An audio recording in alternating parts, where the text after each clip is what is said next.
In a world of magic, a hero's journey ends. A young girl weeps, clutching the hand of a dying legend. Great philosopher. We flash back 500 years. The great philosopher lies on his deathbed, surrounded by companions of all races, elves, demons, beastmen. With his final breaths, he addresses a purple-haired girl named Nise.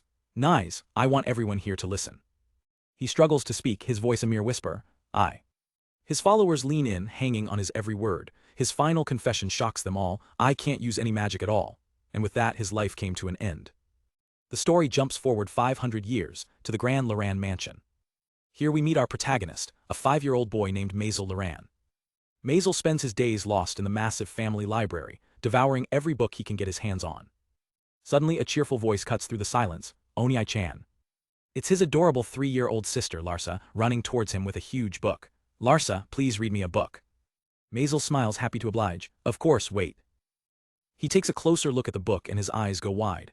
Is that Everything About Wind Power, the Advanced Edition?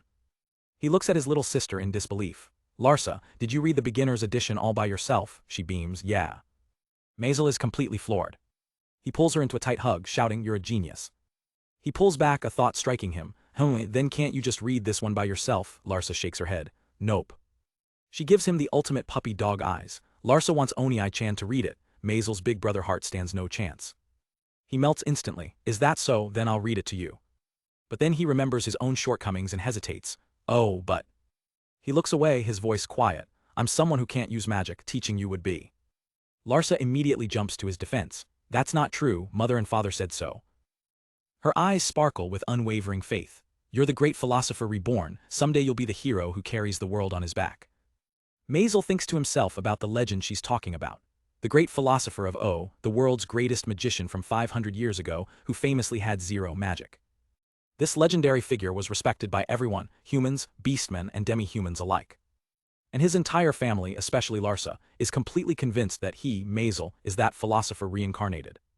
He smirks to himself because they're not wrong. Well, I am that actual great philosopher reincarnated. But there's a catch. Even after reincarnating, my magic power is still zero. He tries with all his might to cast a simple spell, but absolutely nothing happens. He admits, I used to resent God, feeling left out in this world of magic, but... He glances over at his sister. Her innocent smile changes everything. I have the world's cutest little sister, so oh well. Still, one thing bugs him, but I never used magic before, so why am I still known as the greatest philosopher even 500 years later? He thinks back to what his family always tells him. He remembers his father, Madnai Laran, the powerful feudal lord of this territory, telling him as a child, son, your name will someday be well known to the world. Masel adores his honest and wild father. He recalls trying to tell his dad the truth, but father, I really, only to be cut off. Back in the present, his father reads from a history book. The great philosopher said this as his last words, I can't use magic. Masel's eyes widen in shock as his father continues. He internally panics. I did say that. I certainly said I can't use magic in front of Nise and my companions. So how did the story get so twisted? His father explains, Nise Laran, our ancestor who was at his deathbed, interpreted his words like this. Madnai reads Nise's interpretation. The more I learn about magic, the deeper its meaning gets. I never used magic in its truest meaning. Hearing this, Masel's rage boils over and he slams his hand on the desk, snapping it in two. That guy. His father just glances over. This desk must have been old. Meanwhile, Masel is fuming. I meant it word for word, he distorted my words too much. He lets out an exhausted sigh. Madnai, oblivious, gets fired up. Being in the same situation as the great philosopher at age 5, it must be fate. He then ruffles Masel's hair. Jokes aside, have confidence in yourself. He gestures to the library. You've read all 10,000 books in this mansion in just 2 years. His father's eyes gleam with pride. Even though you have no magic, your diligence is what I'm proud of. Masel looks up, his father's words sinking in. Madnai pats both his children. Well then, Larsa, make sure you learn from your brother. The second their father is gone, Larsa turns to Masel with a determined look. All right, what should we read next? Masel asks, but Larsa has other plans. First, I want you to teach me magic. She stares him down. No, I don't want to read, I want to see your magic. And just like that, they're in the mansion's courtyard, standing before training dummies. Larsa unleashes her secret weapon, teary, pleading eyes. Does Big Brother hate me? Masel breaks into a cold sweat. She guilted me into coming, she's too cute. To break the tension, Larsa steps forward. I'll go first. She closes her eyes and begins her chant. Forest tranquility, engraved sky, the wind's scar chase away the blade. Her eyes snap open as she unleashes her spell, Arrow Cutter. A razor-sharp blade of wind flies out, cleanly slicing the arm off the training dummy. She turns back to him, beaming, "You're next, Oni-chan." Masel claps enthusiastically, "Wow," as expected of Larsa. But his praise isn't enough to distract her. Her smile fades and her eyes begin to well up with tears. "Oni-chan, why are you lying?" she asks, her voice trembling. Masel is stunned. Larsa continues, "I saw you slammed that doll with magic." Masel remembers. He'd gotten frustrated that he couldn't use magic on the dummy. So he tested out his powers on it instead. Larsa gets right in his face, her patience gone. Her eyes are practically sparkling with desperate curiosity. Larsa wants to see Oni-chan's magic. Masel is trapped, he can't say no to that face. He sighs in defeat, "Larsa." He leans in, "Are you sure you can keep a secret? Promise not to tell anyone, not even mother and father." Larsa nods frantically. Yes, I can." She watches him with unwavering focus. Masel steals his resolve. "All right," he says, "just a little bit." Larsa practically explodes with excitement. Masel takes a firm step forward. He squares up against the remaining training dummy. He thinks to himself, "I wanted to keep this a secret, but if it's my cute sister's wish." In a flash, he makes a simple chopping motion with his hand. The entire dummy is instantly diced into clean slices, which clatter to the ground.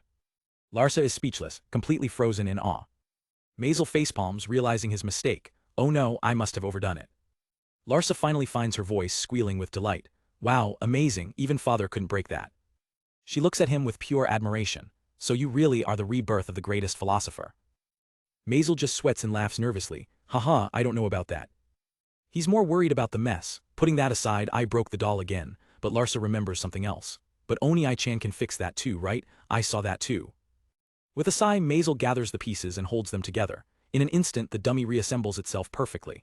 Larsa gasps, "Amazing, is this repair magic?" Masel just plays along, "All right, that was repair." But in his mind, he knows the truth, it's not magic at all. Larsa then points out that Masel can just fix the dummy like he did before.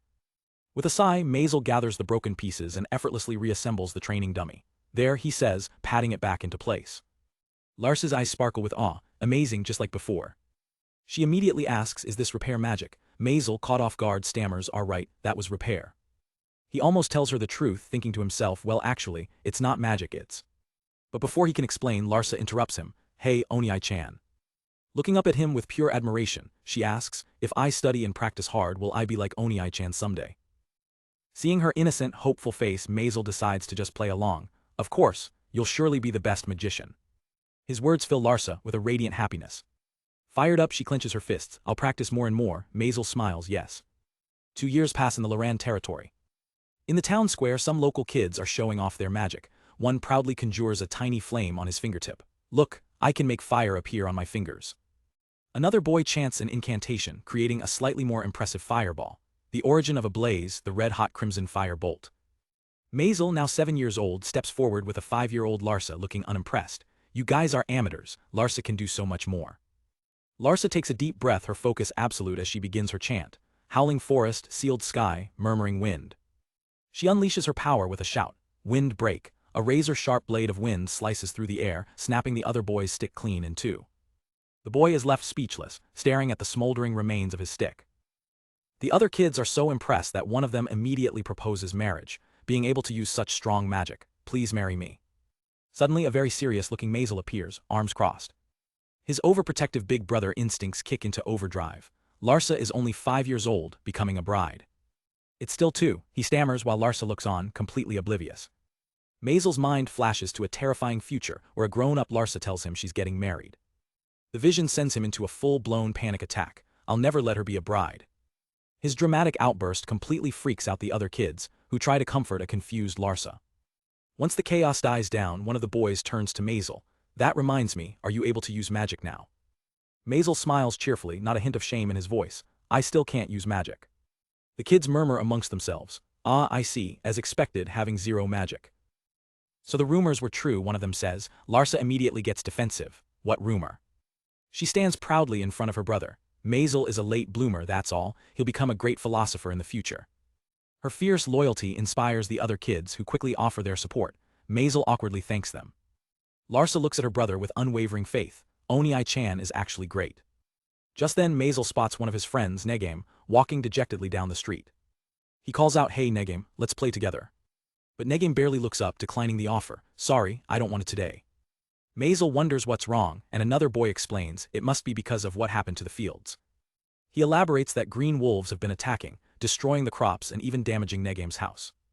A concerned townsman approaches Masel. Did you hear anything from the feudal lord? Is this going to be solved? Masel's expression turns serious as he processes the gravity of the situation. He relays what little information he has. My father is coming up with countermeasures, but in terms of solving the problem, sorry. As the man leaves, Larsa points out the economic threat. Wheat is Loran territory's specialty product. If the attacks continue, it will be a disaster. Masel's mind is already racing, connecting the dots. For green wolves to come out of the forest in such numbers, something must be driving them out. He realizes what he has to do. That night, Masel slips away from the mansion. He can't stand by while his friend and his territory suffer. He's going to investigate the source of the problem himself. Good grief, he mutters, dashing into the dark forest. Suddenly, he senses something and stops dead in his tracks. He continues cautiously, 200 steps ahead. That's strange. He pushes deeper into the woods. And then he skids to a halt. His eyes widen in disbelief. That's. Peeking from behind a tree, he witnesses a horrifying sight. A monstrous spider feasting on the corpse of a green wolf. He instantly recognizes the beast. It's a death spider, the true culprit behind the attacks. Despite the danger, Masel remains calm. Well, what to do?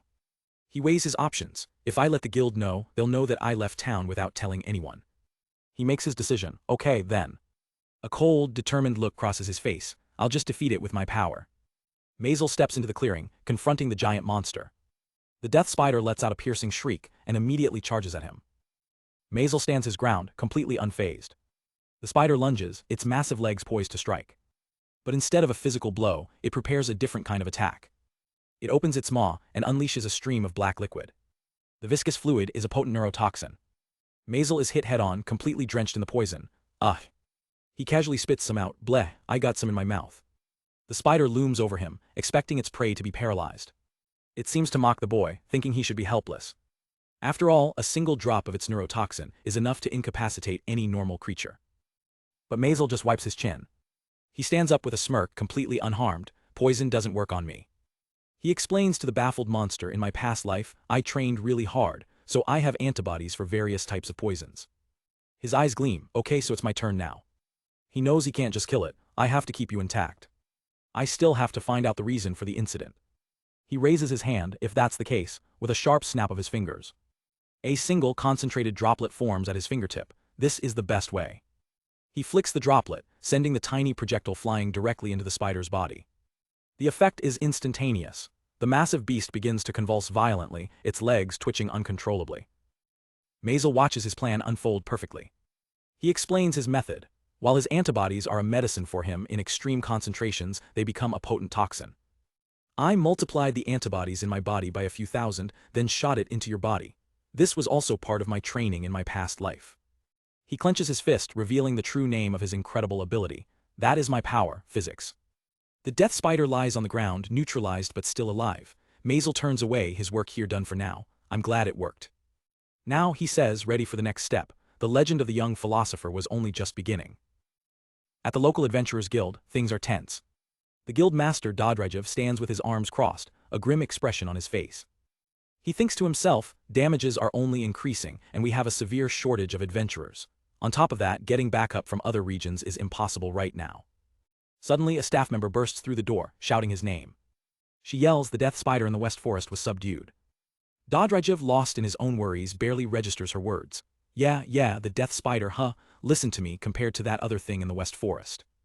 The weight of her announcement finally hits him and he spins around in shock. Wait, the death spider was subdued. In the main hall, the massive carcass of the monster lies before him, silencing all doubt. It's actually the death spider, he mutters in disbelief.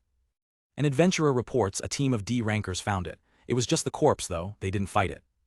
Dodrejev inspects the creature's pristine shell. What kind of magic was used? There isn't a single scratch on it, it seems like it was.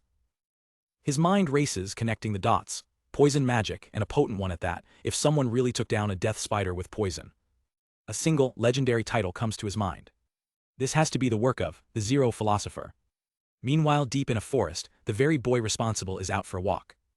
With him are his father Madnai and his sister Larsa. Madnai remarks, they say all the monsters in this forest have been wiped out. Masel plays along, really? That's awesome. Masel thinks to himself with a hint of relief, good, it doesn't seem like anyone suspects me. But his family has other ideas. Larsa declares Oni-sama definitely defeated them all. Mad grins, I was thinking the exact same thing, so was it you? Masel panics, waving his hands defensively. That can't be, forget magic, I can't even use a bow properly. Seeing their disappointed faces, Mad sighs, I see, it can't be helped then, but why do you two look so let down? Masel lets out a quiet sigh. I really have to be careful not to use my full power around them. He reflects on his unique abilities. With zero magical talent, my power comes from pure physics. I can whip my arm at such high speeds that I create blades of air. The antibodies in my body are also a potent toxin, which I can secrete and throw as sweat. But it's always a hassle when people mistake my powers for magic. It was the same in my previous life too. Back then I was praised for performing miracles, even honored as the greatest philosopher. It feels like I'm lying to everyone, and I hate it. Just then a rabbit darts across their path. Mad spots it, perfect for some target practice. He turns to his daughter, how about we start with you, Larsa? She eagerly accepts, got it. Larsa looks to her brother, desperate for his attention. Please watch me, Oni-sama. Masel gives a small nod. Ah, sure. She focuses, beginning her incantation. Green breeze, carved skies, fragment of wind become my blade. Air cutter, a blade of wind shoots out, striking the rabbit down instantly. Mad nods proudly at his daughter's successful hunt. He ruffles her hair. Great job, Larsa, she beams, I did it. She's ecstatic. Larsa runs to her brother, fists clenched in victory. I did it, Oni-sama. Masel smiles warmly. Yeah, you were amazing. But Larsa isn't satisfied with just that. Can you please praise me, she asks, wanting more. Masel replies, of course I'm praising you. She continues to stare at him expectantly. Larsa pouts, her cheeks puffed out. Clearly his words weren't enough. Masel realizes what she wants, maybe. He reaches out and gently pats her on the head. That was awesome, Larsa. Her face instantly lights up, a deep blush spreading across her cheeks. Overjoyed, Larsa giggles, her mission for head pats a complete success. Mad claps his hands together. All right, now it's time for the world's next greatest philosopher. Masel looks up, startled. He panics internally. I can't use a bow or magic and I can't reveal my real powers. What do I do? Trying to deflect, Masel says, I'd rather see how father hunts. As if on cue, a green wolf appears in the bushes. Mad grins, accepting the challenge. All right then, I'll be taking down that green wolf. He gestures to his daughter. Larsa, back up a bit, she quickly obeys. Masel points to himself. What about me? Mad just turns to him with a knowing look. He laughs heartily. Masel, you're a funny kid. There's no way the future great philosopher could get hurt by a mere green wolf. Masel is troubled. Father, why does he have such blind faith in me? What if I'm not who he thinks I am? Ignoring his son's crisis, Mad nocks an arrow. He pulls back the string, aiming at the wolf. Now then, future great philosopher, let me show you how it's done. But before he can fire, a massive shadow crashes through the trees, sending splinters flying. Mad freezes, sensing an overwhelming presence far more dangerous than a simple wolf. His demeanor shifts instantly from teacher to protector. You two, get out of here now, he roars. Masel is confused by the sudden change. Larsa looks on, terrified. A monstrous, heavily armored beetle emerges from the darkness. Mad draws his sword. This is a heavy armored beetle. He plants his feet firmly between the monster and his children. This thing's too tough for you two to handle, don't worry about me, just run. As Mad urges them to flee, Masel calmly asks, are you sure you don't want us to watch from the side? His father stops dead in his tracks, shocked. Larsa looks on, her eyes wide with fear. But Masel remains completely unfazed by the giant monster. Mad lets out a short laugh, truly the words of the next great philosopher, but... He turns to face the armored beetle, his back to the children. For now, this is too dangerous for you, just listen to me and escape. Larsa, terrified, grabs onto her brother's arm. Oni-sama. Masel feels her hand trembling. He realizes his father's urgency wasn't just for him, but to protect Larsa from seeing something so terrifying. A new respect for his father wells up inside him. As Masel pulls Larsa away, Mad roars one last time, just run. With the children clear, he lets out a fierce battle cry. Mad charges forward, swinging his sword with all his might. But his blade screeches uselessly against the beetle's rock-hard carapace. The impact rattles him. Gah, it's so strong, I didn't expect it to be so strong. Before he can recover, the monster retaliates.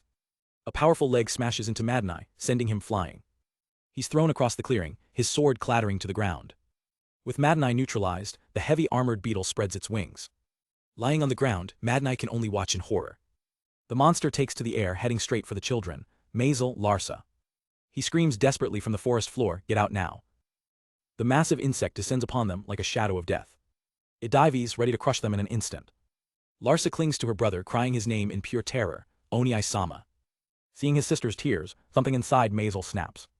His expression darkens with cold fury. It really has the nerve to make my sister start crying, huh? Masel unleashes a deafening roar. An invisible wave of pure force slams into the descending beetle. In an instant, the monster's armored body shatters into 1,000 pieces, raining down around them like confetti. Mad Eye stares, utterly speechless at what he just witnessed. Larsa looks up, her fear replaced by sheer awe. Even Masel seems surprised by the result of his outburst. The last of the beetle's shell clatters to the forest floor. Masel stands protectively over his sister, a dangerous glint in his eyes. He quickly snaps out of it, realizing what he's done. Ah, Oni-sama. He turns to Larsa, trying to think of an excuse. Larsa, that was. But before he can finish, both Larsa and his father tackle him in a hug, screaming with excitement. Amazing, that was amazing, Masel. Masel panics internally. I really screwed up. Because Larsa got so scared, I accidentally used my power. I raised the volume of my voice using constructive interference, making a giant sound wave. Mad Eye is ecstatic. That just now was the killing voice of the greatest philosopher. Masel tries to correct him, it's not as strong as you think. But his father just gives him a knowing smirk. So Masel, it was you who killed the death spider, right? Larsa looks at him in disbelief. Really, that was you. Caught in his own lie, Masel starts sweating profusely. He can't find the words to deny it. Finally he caves. Yeah, although it wasn't that big of a deal. His family explodes. It wasn't that big of a deal. Masel frantically tries to backtrack. They said the death spider was subdued using poisonous attacks, and supreme poison magic too. Mad Eye just grins, hoisting a piece of the monster onto his shoulder. If that's the case, things are gonna get busy when we get back. And Mad Eye had a plan. Back at their estate, he stands on a balcony before a massive crowd, declaring, let us celebrate, the reincarnation of the greatest philosopher, the rise of Masel. Masel's mind goes blank with shock. What are you saying? As the crowd chants great philosopher, Masel pleads with his dad, Fath father, what are you?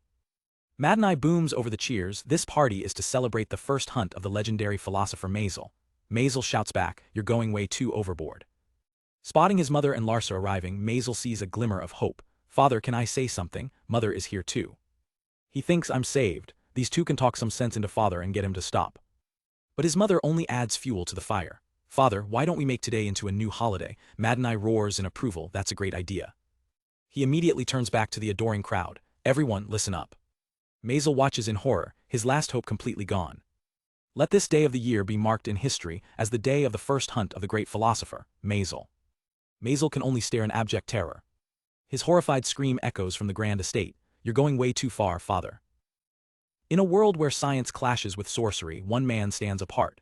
He's known as the greatest philosopher with zero magic, because for him, it's not magic, it's physics. Inside a grand estate, the young Larsa is humming to herself, trying to decide on the perfect dress. Suddenly, she spots her brother Masel entering the room. Big brother. She happily hums, excited about the upcoming event. Her face lights up with a blush as Masel approaches. Big brother, she calls out again, getting his attention. Masel turns to her, asking Larsa what's wrong. At the same time, their father Mad Eye chimes in, remembering something important.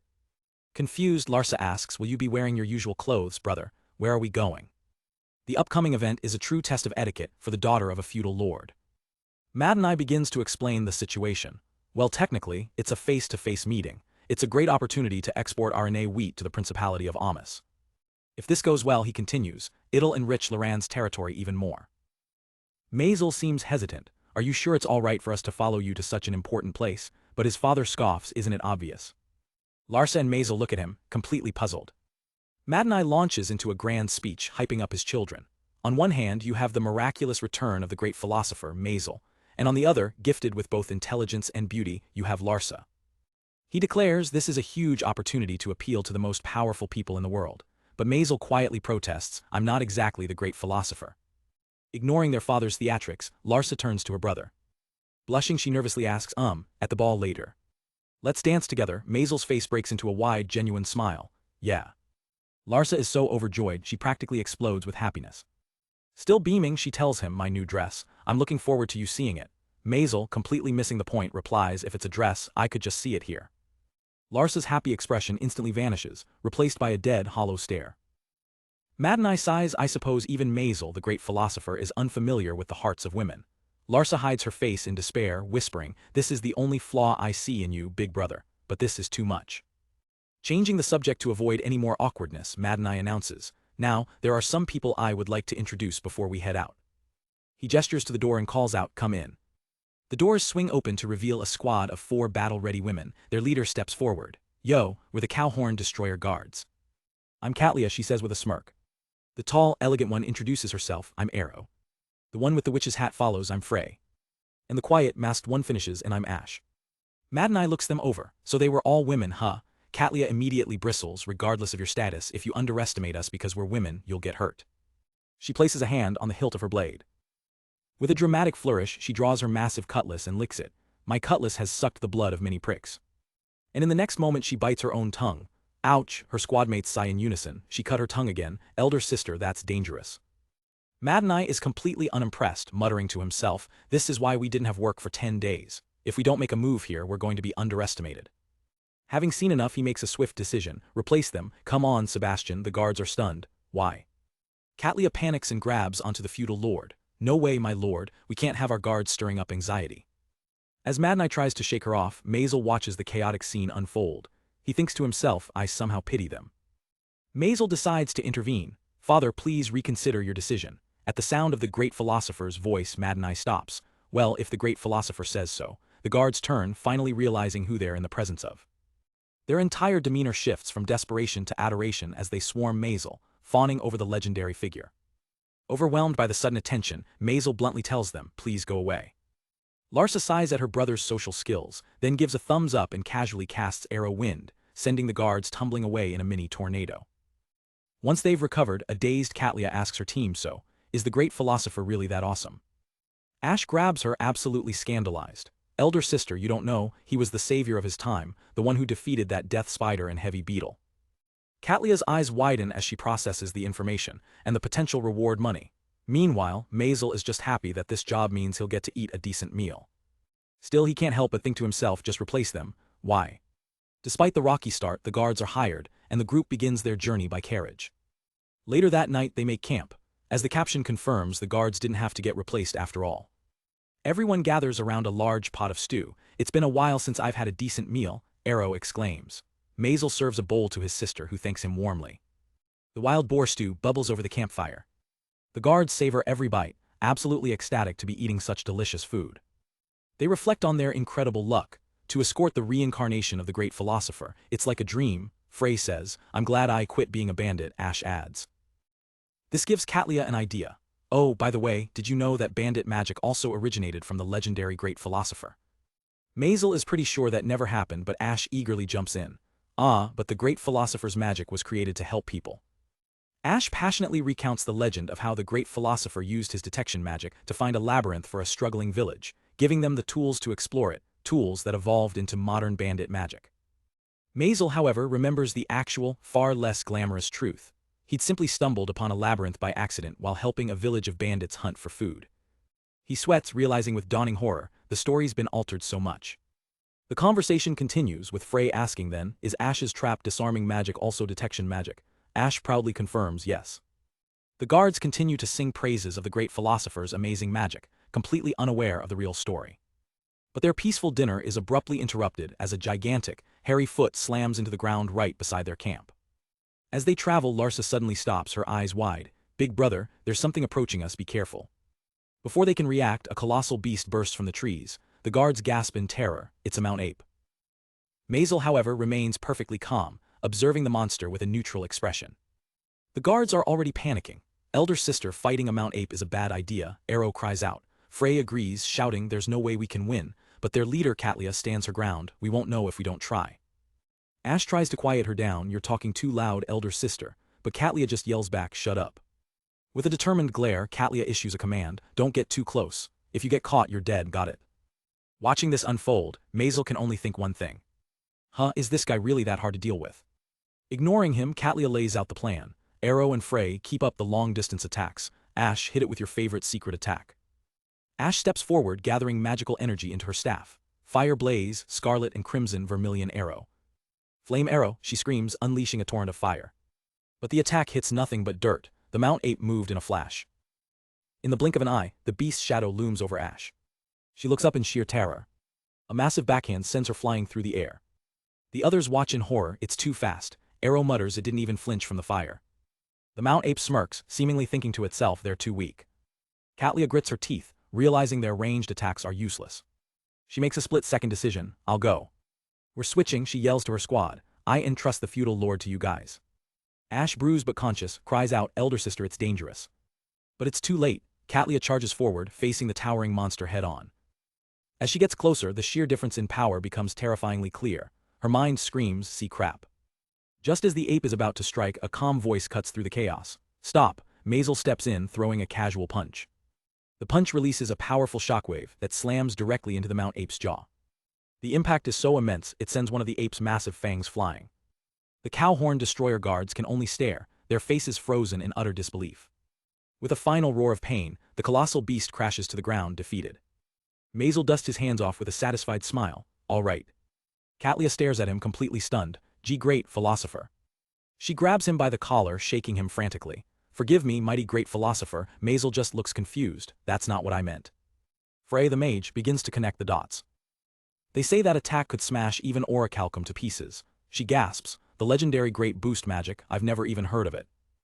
Larsa beams with pride as expected from Big Brother, while Manhwa puffs out his chest. You've created another anecdote for my son, the greatest philosopher of all time. Masel just sighs, that's too long, father.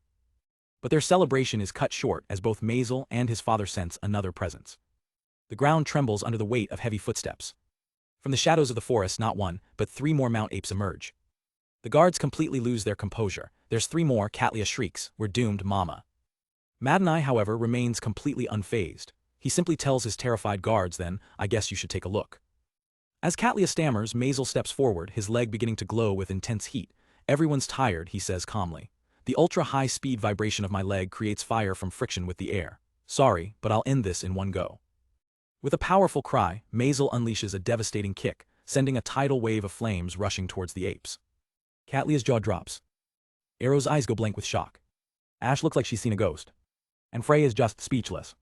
A massive pillar of fire erupts in the forest, instantly incinerating all 3 monsters. Manhwa watches with a look of immense pride. Larsa's eyes sparkle, filled with pure adoration for her brother. Masel lands softly as the flames die down. He looks over the battlefield, noting, the ground changed completely into glass. Frey bursts into tears of overwhelming emotion. No way, that was the legendary exploding magic, Giga Flare.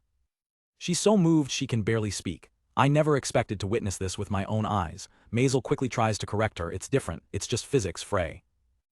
Larsa is practically glowing, that was wonderful, Big Brother. To cast wordlessly is a feat only you can accomplish. Masel just brushes it off, it's not that big of a deal. The guards, huddled together, can only stare at the sheer power they just witnessed. They begin to process it, moreover without chanting. Arrow says, at that age he's pumping out magic of legendary proportions. Katlia adds, Ash finishes, and explosive magic is notoriously difficult to handle. Masel smiles, finally accepting his role. So this is the power of the reincarnated legendary great philosopher. His father, Manhwa, is already scribbling furiously in a notebook. Another tale of the great philosopher, Masel, is born. I'll write it down. Masel can only protest weakly, father. On their way to the Grand Namurai ball, Masel's group travels by carriage through a relentless downpour. Inside, Manhwa is optimistic. At this rate, we'll make it to Namurai without a hitch. Masel just gives a quiet yeah, his mind elsewhere. But a sense of dread washes over him.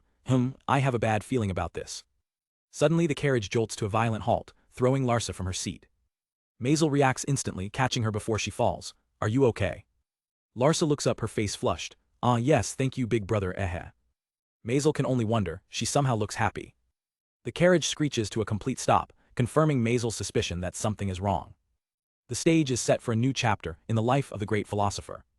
Manhwa throws the door open, demanding answers. What's going on, Katlia? His head guard, Katlia, replies with unnerving calm. I'm glad you're safe, my lord, it's nothing. She turns to face the cause of the delay, just a group of worthless bandits.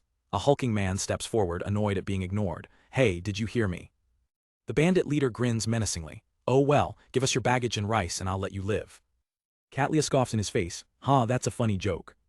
Her elite guards, the cow-horn destroyers, draw their weapons. Get lost, we're going to give you a special pass for that joke. The bandit leader's eye twitches with rage. Oi. But then his men notice something. Look, all these escorts are women, and they're quite the fine jewels, just in time, let's take them. One of the grunts points towards the carriage. Boss, can I have that little one too? Larsa shrinks back in fear. The leader smirks. Your hobby is still the same, but that's all right. Masel clenches his fist, a sharp J escaping his lips. The bandit leader's laughter echoes through the rain. We'll take those 2 kids too, we want our own licentious land, ha ha ha ha ha. Katlia's gaze turns ice cold. Is that so? Manhwa steps out of the carriage, placing a hand on her shoulder. With his sword drawn, he gives their final answer. Well then, even a monkey can understand that we'll politely decline. The leader's face twists into a wicked grin. Guys, get 'em. Get the women and the kid alive, but kill the men, he roars as his men charge forward. Katlia is shocked. You're fighting too, feudal lord. A bandit swings wildly at Manhwa. But his attack is easily parried. With a single effortless strike, Manhwa cuts the man down. Ridiculous. He glares at the remaining thugs. These thieves are just like scarecrows. Katlia breathes a sigh of relief. If so, I'm relieved. She quickly takes command. Frey. At her call, Frey and Larsa begin chanting in unison, magical energy swirling around them. Masel watches Larsa, noticing the intricate magical pattern forming in her eye. The symbol flares with immense power. Together they unleash their spells, Fireball, Flame Lance. The combined attack erupts in a massive explosion, engulfing the bandits in a torrent of fire. Panicked, the leader screams at his men, Arg, don't be flustered, shoot your bows. In the chaos, a terrified archer lets an arrow fly, accidentally piercing his own boss in the back. Arg, what the hell are you doing? The leader grits his teeth in pain. How foolish. Standing over the defeated bandits, Manhwa boasts, see, I don't even have to show you the miracle of the great philosopher Masel. The leader falls to his knees, begging for mercy. My bad, this was too much, I'll turn over a new leaf, so will these guys, so please at least spare our lives. Manhwa looks down on him, considering his plea. I see, if you insist this time. His expression suddenly hardens. Just kidding, as he shouts, the ground begins to tremble and crack. Something bursts from the earth. Thick, powerful vines shoot out from the ground. Before she can react, the vines begin to ensnare Katlia. Damn it, she cries, but she's quickly bound and lifted into the air. Masel watches in horror. Hey. In an instant, all of the guards and even Manhwa are captured, helpless against the monstrous plants. The bandit leader throws his head back and laughs. Ha ha ha ha ha, you let your guard down, idiots. His remaining men cheer him on. As expected from the boss, he's truly the best. But the vines had also caught his own men. But why did we get caught too, he grumbles. Monsters can't distinguish between friends and foes. He turns, cracking his knuckles as he faces the only 2 left standing. Now, all that's left are the brats. Masel calls out to him. Hey. Masel asks calmly, why didn't you tie us up too? The leader scoffs, I don't need to bother capturing 2 brats. Masel's expression darkens. Really, in that case you've miscalculated, ha. His eyes burn with a cold fury. If you lay your hands on anyone, I won't forgive you. The bandit leader grabs Manhwa, holding a knife to his throat. Oops, don't move. I know you're supposed to be the great philosopher, but if you move even a little, I'll kill your father. Manhwa struggles, shouting, listen, don't do anything. Masel ignores the threat, asking a bizarre question. Is breathing also not allowed? The bandit is taken aback. Really, he asks Manhwa before turning back to Masel. If it's just breathing, do whatever you'd like. Manhwa's eyes widen in realization. A confident smirk spreads across his face. Haha, I'm looking forward to it. The bandit leader is confused. What? Old man, are you crazy, to still talk like that in this situation? Masel states plainly, then, I'll just be breathing. The leader waves him off dismissively. Have it your way. Masel takes a single deep breath. As one of the captured bandits whines, the leader orders his subordinate, hey, watch over that kid first. With his eyes closed, Masel stands perfectly still, focusing his breath while Larsa watches on, puzzled. Suddenly the bandits notice a change in the air. Boss, it's somehow getting colder. Boss, it's weird. The leader feels a chill run down his spine, sweat beading on his brow. You're right, it's been oddly cold since that brat started breathing. He whips around to confront him. Hey, brat. But it's too late. A freezing mist begins to swirl around the bandit leader's body. In a flash, jagged shards of ice erupt around him, encasing him completely. Masel stands, his work done. The remaining bandits stare in disbelief. What the? Their voices tremble with terror. The boss is frozen. Masel slowly exhales, a plume of frosty air escaping his lips. Manhwa and Larsa are overjoyed. Amazing, that was amazing, big brother, Manhwa cheers, as expected from the great philosopher Masel.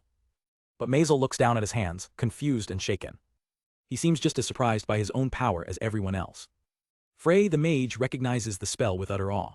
An ice magic spread by the well-known great philosopher, the strongest ice magic, permafrost. The other guards are moved to tears. Permafrost, I was able to see it up close.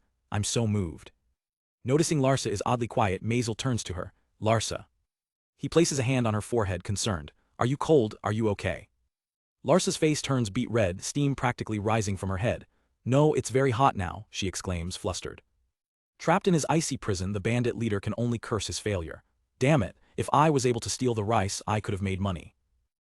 Now freed from the vines, Katlia prepares to tie up the remaining thugs. Shit, now I will give you plenty of rope. With the threat neutralized, Mad Eye dusts off his hands. He addresses the group, the captured bandits piled in the carriage behind him. Let's hand them over to the nearest town and head towards Namurai. We should arrive by today. True to his word, they soon arrive at the magnificent Namurai Margrave Castle. Inside, a maid approaches a young woman gazing out the window. Mistress, would you like to come greet the guests that have arrived? The blonde girl turns, her expression unreadable as she agrees. Yeah, Masel's high society debut is about to begin. Having traveled far, Masel and his companions finally arrive at their destination, the grand and imposing Namurai territory. They are greeted in a magnificent library by the head maid. Thank you for coming, she says with a polite smile. I'm Mesa, don't hesitate to ask for my assistance. Inside, Masel tells her his plans. Then, for the time being, I'll be reading books here. Mesa, please take care of Larsa. Mesa nods, understood. Larsa looks up at her brother with pleading eyes. Big brother, will you return to your room soon? Masel, caught off guard by her cuteness, stammers, why yeah. With Larsa taken care of, Masel settles in for a quiet afternoon of study. Facing a mountain of books, he cracks his knuckles, ready to dive in. Just as he's getting started, a blonde girl carrying her own stack of books walks past his table. Masel looks up intrigued and calls out to her, hey. The girl stops, glancing at his complex text. Do you understand that? Masel recognizes her instantly. Is she the one who invited us to today's ball? He thinks before smiling confidently. Yeah, but I wouldn't have been able to understand it without knowing the Surbendi definition. To his surprise, the girl pulls out a chair and sits right at his table. Internally, Masel panics. She's sitting beside me, the girl introduces herself first. I'm Ira and you are, using his family's name as an alias, he replies, El Laran, nice to meet you. What are you reading, Ira? Ira shows him the cover of her book, Everything About the Great Philosopher Masel. Masel freezes, completely thrown. Seeing his reaction, Ira asks, are you okay? He barely manages to choke out a yeah. She smiles warmly. So are you interested in the great philosopher? Her expression suddenly turns dead serious. It's not something that I'm interested in. Her face then lights up with pure adoration. The great philosopher Masel is my life, my everything. She begins to gush about his legendary status as the sorcery god who revolutionized the world, leaving Masel speechless. She turns back to him. How about you, Laran? What do you like about the great philosopher? Masel's eyes light up and he leans in far too close. Huh, that's the first time I've heard someone say he was physically strong. Which book did you read? I want you to tell me. Flustered by his sudden proximity, Ira shoves him back. Please stop. Meanwhile, in another aisle of the library, trouble is brewing. A pompous-looking boy has grabbed Larsa by the arm. Please let me go, she begs. Don't defy me, he snarls. Masel's head whips around at the sound of the struggle. Larsa. Tears welling in her eyes, Larsa cries out, Big brother. A cold fury fills Masel's eyes. In an instant, he teleports across the library, snatching Larsa out of the boy's grasp and holding her safely. The bully can only stare in shock. What? Masel gently holds his sister. Are you okay? Larsa blushing nods. Yes. Huddled in her brother's arms, Larsa looks over at the blonde girl. Big brother, who is she? Ira steps forward. She's Ira, the one we're supposed to meet. Larsa smiles brightly. Laran's little sister, cute. Ira is taken aback by the compliment. In no way. Their conversation is cut short by an indignant shout. The bully, Lacuna Wagner, is furious at being ignored. Don't ignore me, Lacuna Wagner. He puffs out his chest, boasting, at my age, my magical power is already 100. My magic surpasses that magician. He then tries to play it off with false modesty. Oops, I've said too much. He strikes a pose, feigning humility. I didn't want to stand out too much. Masel completely dismisses him, turning to the girls. Should we go? Panicked, Lacuna yells. Wait. Lacuna's eyes scan over Ira and Larsa, a greedy look on his face. He smirks, damn, isn't that girl cute? I don't know who the hell you are, but I choose both of you to be my concubines. Ira looks at him with pure disgust. Gross. Masel can't contain himself and bursts out laughing. Larsa gently chides him, Big brother, it's rude to laugh like that. But Masel is still trying to stifle his laughter. Humiliated and enraged, Lacuna seethes. Don't you guys know who I am? Just then, a calm voice cuts through the tension. Sorry for making you wait, Larsa. It's Mesa, the head maid. She arrives and immediately notices Ira. Oh, the mistress is also here. Lacuna's eyes narrow as he recognizes the maid's uniform. And you are, the son of the Wagner family? Well, aren't you a well-educated servant? He connects the dots. Since you called that girl mistress, that means Namurai family. Mesa smiles politely. It's natural as the maid of the Namurai family. The blood drains from Lacuna's face as the horrifying realization hits him. Ira steps forward, her demeanor completely changed, and declares her identity with cold authority. I'm Airan Namurai. Lacuna lets out a strangled gasp, sweating bullets. Masel and Larsa watch, stunned by the sudden power shift.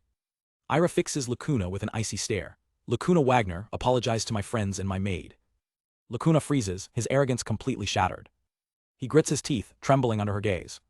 Forcing a pained smile, he gives a ridiculous upside-down bow. Please forgive me. Masel looks on, unimpressed. With his apology given, Lacuna scrambles away as fast as his legs can carry him.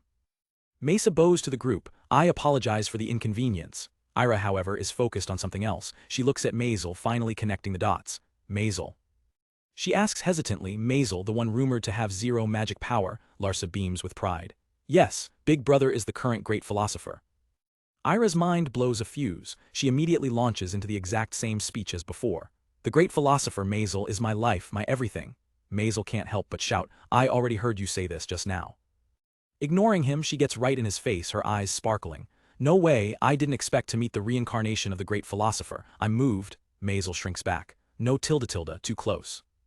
Completely won over, Ira gestures to the seat beside her. Please sit down, I want you to tell me your story. Masel tries to downplay his own hype, saying, it's not that amazing, I just have zero magic power. But Larsa immediately jumps to his defense. No, I know a lot of Big Brother's great achievements. Ira adds, her eyes sharp with analysis. That movement when you helped Larsa just now. Space-time magic is the evidence. Both girls look at him with unwavering belief, completely convinced of his power. Caught Masel can only offer a weak, awkward laugh, unable to deny their claims. Later that evening, the grand ball is in full swing. The hall is filled with nobles dancing under glittering chandeliers as an orchestra plays. The music fills the air, setting an elegant and festive mood. Masel, now dressed in formal attire, takes in the magnificent scene. He looks around in awe when he spots his sister, calling out, Whoa, Big Brother. Larsa appears, looking absolutely stunning in a beautiful ball gown. What do you think about this dress? She asks shyly. Masel gives her a warm smile and a thumbs up. It suits you well. Larsa's face lights up, blushing with happiness. Overjoyed, she throws her arms around him. I'm happy, Big Brother. Just then, Ira joins them, also dressed for the occasion. The outfits suit both of you well, she comments. A proud voice cuts in. It's Masel and Larsa's father, Madnai, truly children I can be proud of. Masel grins back at him, hee, father looks very good as well. But the happy family moment is cut short when Masel's head whips around. It's them, father, that voice. A condescending voice drifts over. Oh my, well, hello there. Madnai's face hardens as he recognizes the man. You are. Lord Wagner smirks, aren't you the Baron of the Loran family, the family who completely waned into poverty recently? It's Lord Wagner, and beside him stands his arrogant son, Lacuna. The two fathers stare each other down. Madnai retorts, did you forget we're both counts? Wagner simply replies, that's right, but... Watching the tense standoff, Ira remembers something. Come to think of it, the Loran family and the Wagner family have a bad relationship. A sense of dread washes over her. Why do I have a bad feeling about this? Lord Wagner makes a shocking proposal. I humbly ask Lord Loran to allow our children to compete over the Namurai family's daughter. Masel can't believe what he's hearing. Lacuna Wagner just smirks, clearly enjoying the drama. Masel looks up at his father, who is visibly tense. The weight of the situation begins to sink in. Masel is completely stunned by the audacity of the proposal. Madnai's eyes narrow as he considers the challenge. HRM, I see. Lord Wagner presses his advantage, feigning innocence. I don't know what you mean by that, I hope there's no problem here. Suddenly a new voice calls out to them, Masel, Ira. A kind-looking man with glasses approaches them. He introduces himself with a warm smile. Ah, so you're Ira's new friend, nice to meet you, I'm Rice Namurai. Both Madnai and Lord Wagner immediately show their respect. Lord Namurai, there's no need to be so formal. Masel realizes who he's talking to, so that person's Ira's father. He's clearly an influential figure, capable of gathering so many important people to the ball. Lord Namurai turns his attention to Madnai. Lord Loran, is this your son? Madnai proudly confirms yes. He then begins to boast, he's still young but his true abilities are becoming more like the great philosopher, causing Masel to panic slightly. Father. Ira chimes in to support the claim. Masel is amazing, he read difficult books with such ease. Her father smiles, you too, Ira. Hearing all this praise, Lord Wagner lets out a dismissive scoff. He cuts in, addressing Lord Namurai directly. With all due respect, even if he can read difficult books, it doesn't make up for the fact that he has zero magic power. He extends a hand, a wicked idea forming. Then, how about we have a magic duel between Lord Loran's and my son? The challenge hangs in the air, directed squarely at Masel. Lacuna stares him down, a smug look on his face. Madnai and Lord Namurai are both shocked by the proposal. Lord Wagner taunts them. Oh, surely your son, the great philosopher, can handle a simple duel, or is there something you're trying to hide? Manhwa furiously objects. Tonight is the ball, this is not the time to show off magic. Lord Namurai tries to defuse the situation. Certainly, I don't want a guest to be injured. But Wagner waves off his concerns. Don't worry, Lord Namurai. He leans in, his true intentions clear. I was just curious what trickery Loran's son used. Enraged by the insult, Manhwa shouts his name, Lord Wagner. Masel clenches his fist. He hates using his powers in public, but he can't back down now. Not after Lacuna assaulted Larsa and his father insulted his own. This duel is personal. Staring down his opponent with cold fury, Masel's mind is made up. It's unforgivable. I accept. The stage is set for a battle between a magic power of 100 and a magic power of 0. In the grand ballroom, Lord Wagner throws down the gauntlet, his voice echoing. Let's have a magic duel between Lord Loran's and my son. A battle for prestige is about to begin. Without hesitation, Masel steps forward, his eyes burning with determination. That duel, I accept. Rice Namurai gives a slight nod of acknowledgement. Very well, Lord Namurai, please be safe. Just as tensions rise, a new figure gracefully enters the scene, drawing everyone's attention. It's the Amos Kingdom princess, Milan Amos. How interesting, she muses, a magic duel between the rumored great philosopher and the Wagner family. The Loran family is stunned by the unexpected royal audience, the princess. A man beside her, General Garland, steps forward. Your Highness, I have the perfect object for this. Garland gestures dramatically to 3 massive robots behind him. How about you take on this magic golem that's used in military training, a weapon I created using 100,000 gold coins. Masel stares at the imposing figures, a magic golem. The massive golems are wheeled into the ballroom, causing a stir among the guests. The crowd begins to whisper, placing their bets. He's the rumored reincarnation of the great philosopher. It seems the Wagner family's son is more skilled. I heard even top-notch magicians are no match for him. Amidst the chatter, Lacuna Wagner steps onto the floor. Slipping off his jacket, he declares, allow me to start off. Masel watches, confused by Lacuna's confident demeanor. Lacuna begins his incantation, his voice low and focused, squirming earth, maneuvering stone. He continues shield protection, then turns to the host. Lord Namurai, could you please open the doors to the courtyard? As the doors swing open, a torrent of rocks and pebbles flies into the hall at his command. With a final shout of stone authority, the rocks coalesce into a formidable spinning barrier around him. Masel and his companions watch the display. Larsa looks on, her expression filled with worry for her brother. She grips his arm tightly. Big bro. Lacuna stands ready within his fortress of stone. I'm ready, please start, he yells. Masel simply clicks his tongue in response. General Garland raises his hand, officially starting the match. Magic duel, first attacker Lacuna Wagner, begin. The golem's optical sensors flare to life. Instantly, the massive machines converge on Lacuna, fists raised to strike. Lacuna scoffs, completely unfazed. HMPH. A golem's fist slams into his barrier, but the swirling stones hold strong, absorbing the impact. With deft control, Lacuna masterfully repels every blow the golems throw at him. Larsa gasps in amazement while Airan exclaims, he repelled that magic golem's attack using only stones. Airan notes the rougher style of magic, but Larsa is captivated. I never thought magic control could be that beautiful. Masel, however, has a different take, harsh.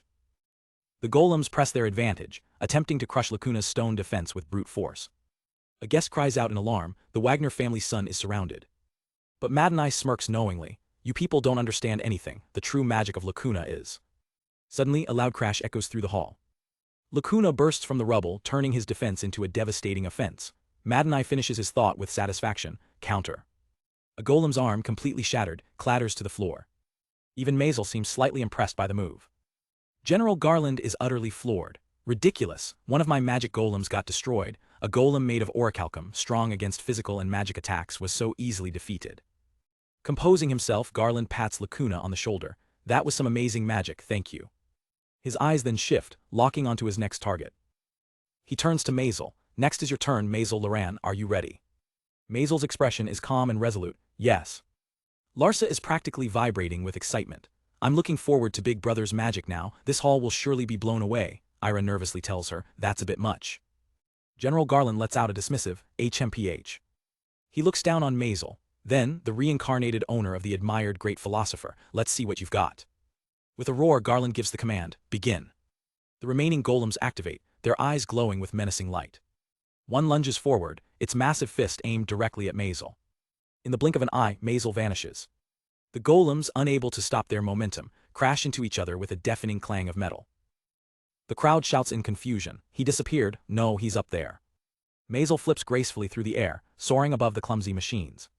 Princess Milan watches, her composure broken by shock. What? He lands perfectly on a golem's head, not making a sound. The disrespect shown to his family flashes through Masel's mind. If it was just me, fine, but they treated Larsa and father unfairly. I need to pay them back. He springs into action, using one golem as a vault to kick another. He finishes his thought as he drives his fist into a golem's torso. It won't be a big deal. The resulting shockwave obliterates the machine and sends cracks through the others. In an instant, all the remaining golems are reduced to a pile of scrap.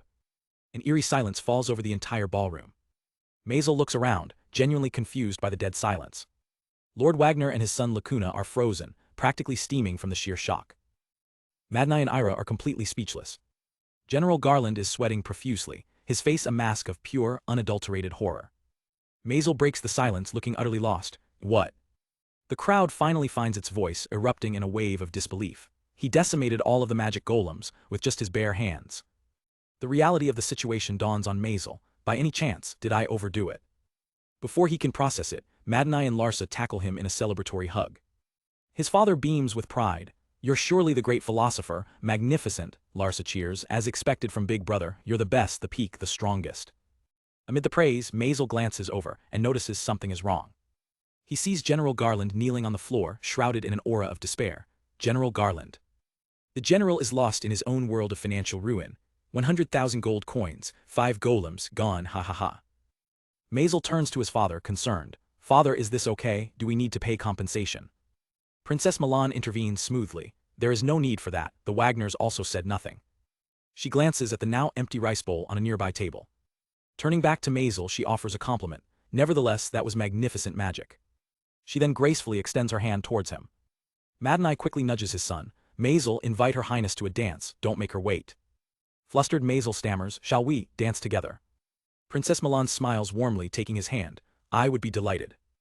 As they dance, she asks, by the way, Masel, is rice the specialty of the Loran territory? He proudly replies, yes, the porridge, it's very delicious. Masel beams, I'm honored, I think father will be happy too. The princess gives him a knowing look. Is that so? I'm happy to hear that. As the dance concludes, she lets go of his hand.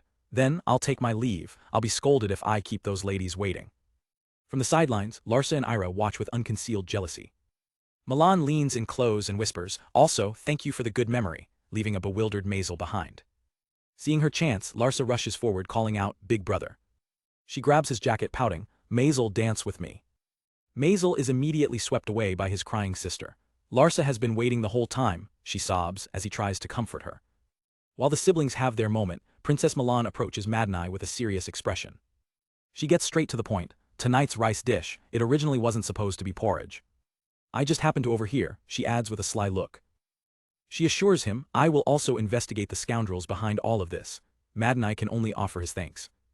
But Lord Loran, she continues, you've raised the great philosopher splendidly. I tried a rice dish I've never tasted before. Furthermore, I became interested in the Loran territory. Madnai is confused. What do you mean? Princess Milan smiles. It means I'd like to disturb Count Loran's territory a bit. Madnai's jaw drops in shock. Wah. Masel, overhearing the princess's declaration, feels a familiar sense of dread wash over him. Masel's journey continues, now escorting a royal carriage towards the Loran territory. Inside, Masel feels the awkward tension in the air. He turns to their new companion, Princess Milan Amos. Is it all right for you to ride in the same carriage as us? Larsa and Ira listen in, just as curious. Princess Milan studies them with a thoughtful expression. There's something different, huh? The journey with the princess is just beginning. Milan clarifies her thought.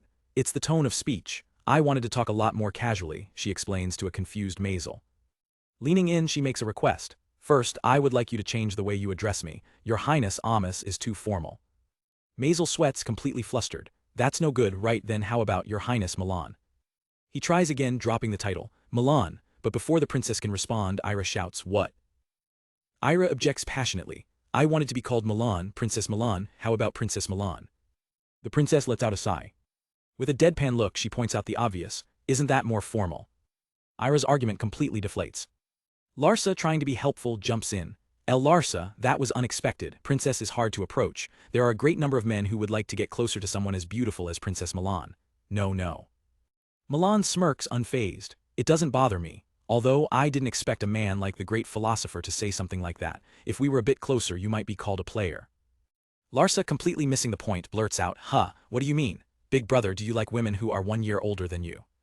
Suddenly a knight on horseback appears at the carriage window. What's going on, Tart?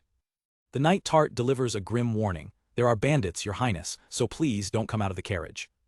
Milan peers outside, intrigued rather than scared. Bandits, where are they? She scans the road ahead, seeing nothing. A screech from above answers her question, as Wyvern riding bandits descend from the sky. Their leader announces their arrival with a crazed grin. We're the Huryu bandits, hand over the princess of the Amos kingdom and all your money. On the ground, Tart calmly notches an arrow.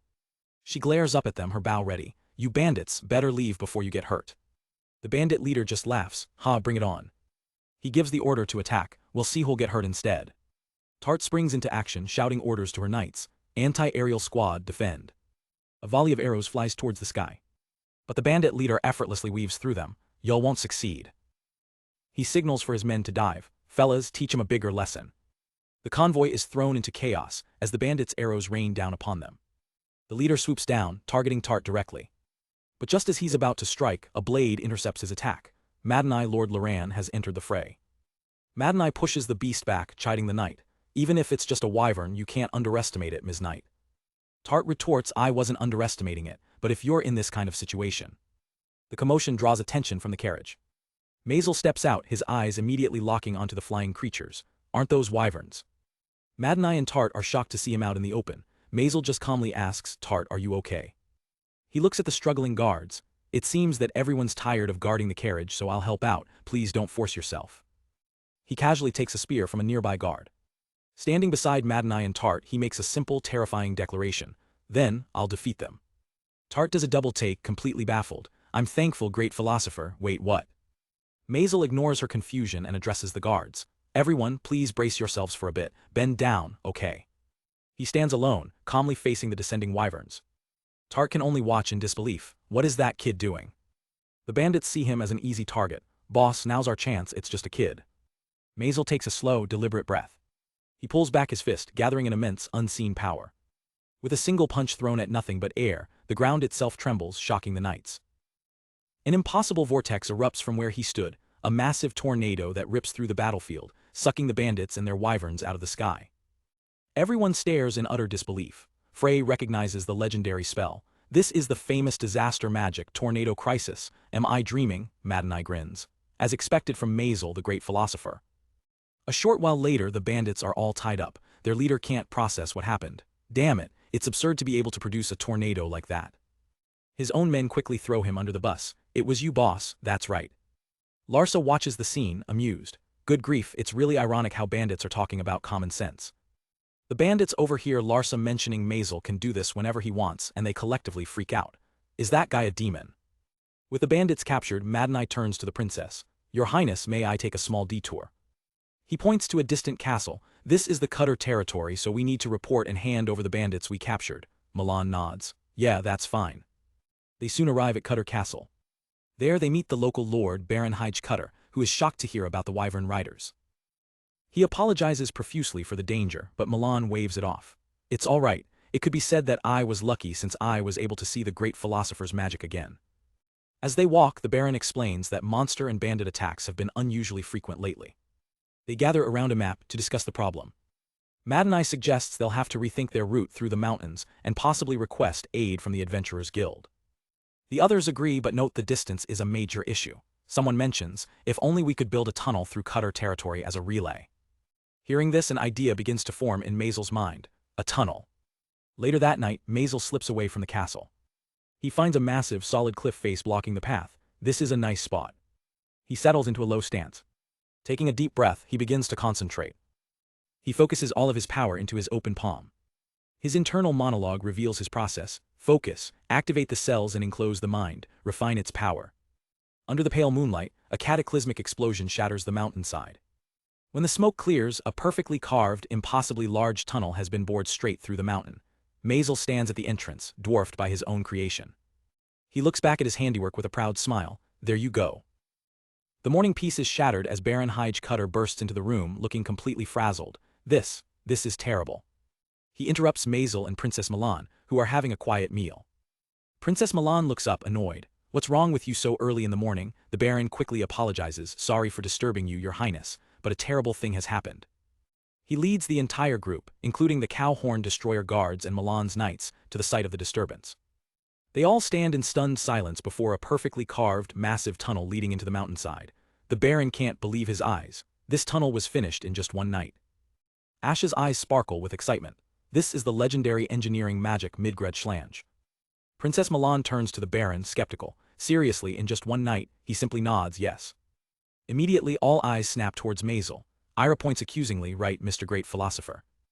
Masel flinches, trying to play dumb. Why'd you ask me? It's impossible for me to dig a tunnel in just one night, but Ira sees right through him. You say that, but your eyes say otherwise. You're too easy to read. The Great Philosopher can't lie, that's one of your charms. Ignoring Masel's feeble protests, Baron Hige explains the tunnel's strategic importance. This tunnel leads to the Namurai territory, and there's another one to the Loran territory. This is a monumental achievement. As they begin to walk through the massive passage, Maddenai laughs, haha, you can't hide it anymore, Masel. Ash, eager for adventure, looks around. Seeing this kind of hole tickles my urge to explore, but there's nothing in this tunnel. Masel suddenly stops the group. That reminds me, while I was digging this tunnel, I noticed something. The adventure is just beginning for the greatest philosopher and his crew. He leads them to a dead end deep within the mountain. Maddenai asks this is a dungeon. Masel confirms yes. They stand before a rough, unassuming wall of solid rock. Masel turns to the others with a calm expression. Please move back a little. With a powerful shout, he drives his fist into the stone wall. The rock face shatters and crumbles away, revealing a massive, ornate set of ancient doors hidden within the mountain. Masel pumps his fist, a triumphant look on his face. It's really there, yeah, just as I expected. Katlia steps forward, her eyes gleaming with excitement. Well, now it's the elder sister's turn to shine. When it comes to dungeons, it's the adventurer's work, she exclaims, thinking of the dangerous monsters and priceless treasure that must lie within. Arrow grins, intrigued by the challenge. Interesting. They quickly form a plan. Masel turns to the older men. Can you and Baron Hige please report this to the guild? They probably won't believe me. Milan's knight, ever the protector, suggests, Your Highness, let's head back to the town. But Princess Milan is captivated by the thrill of the unknown, a smile playing on her lips. My heart is racing. With the decision made, the exploration party steps into the darkness of the dungeon. Inside they marvel at the architecture. Arrow notes, crazy, the structure is surprisingly strong. Katlia adds, this one's like a cave, I saw it in a book. Suddenly, Ash's head whips to the side. He spins around, senses on high alert, there's something coming. A low, menacing growl echoes from the corridor ahead, as a massive, chained paw slams onto the stone floor. Out of the shadows emerges a monstrous, two-headed demonic dog, its red eyes glowing with malice. The cow-horn destroyer guards ready themselves, their faces grim. Princess Milan and the others stare in shock at the formidable beast. Only Masel seems completely unfazed by the terrifying creature. An Orthros, he says casually, it's an easy opponent. While Larsa beams with pride, the rest of the party screams in unison, how is it easy? Princess Milan refuses to be intimidated. Nevertheless, we can't just stand by and watch. She rallies her knights, preparing to launch the first strike. Use this attack as the starting point. But before they can move, the Orthros' fur stands on end as it begins to gather immense magical energy. Ash panics, it's charging up. Katlia desperately shouts to their mage, Frey, use any sort of magic. I forgot the spell to defend against a magical beast's flames. As the beast prepares to unleash hell, Masel calmly raises a hand and utters a single word, begone. The Orthros' devastating flame attack instantly dissipates into harmless puffs of smoke. The beast is left confused and Katlia can only whisper, what? Frey's jaw drops in utter awe. That's the legendary counterattack magic that retracts all attacks and blocks the opponent's movement. Ultimate counter, I never expected to see it in person. Seeing their chance, she yells, now's our chance, let's go. The party surges forward to attack the stunned monster. The guards and adventurers unleash a flurry of strikes on the defenseless Orthros. They overwhelm the beast with a perfectly coordinated assault. With a final, heavy thud, the two-headed monster collapses to the floor, defeated. Katlia catches her breath, still processing what happened. We did it. The entire party looks on, exhausted but victorious. Frey leans over, panting, but we're still on the first floor and there was already a magical beast. I'm beat. Ash agrees we might need a healer. Masel smiles and steps forward once again. Then, let me heal you. A gentle light washes over the party. Katlia is amazed, my wounds are healed. Ash feels his strength return, even my fatigue is gone. Frey is once again starstruck. This is the legendary treatment magic, dear Grand.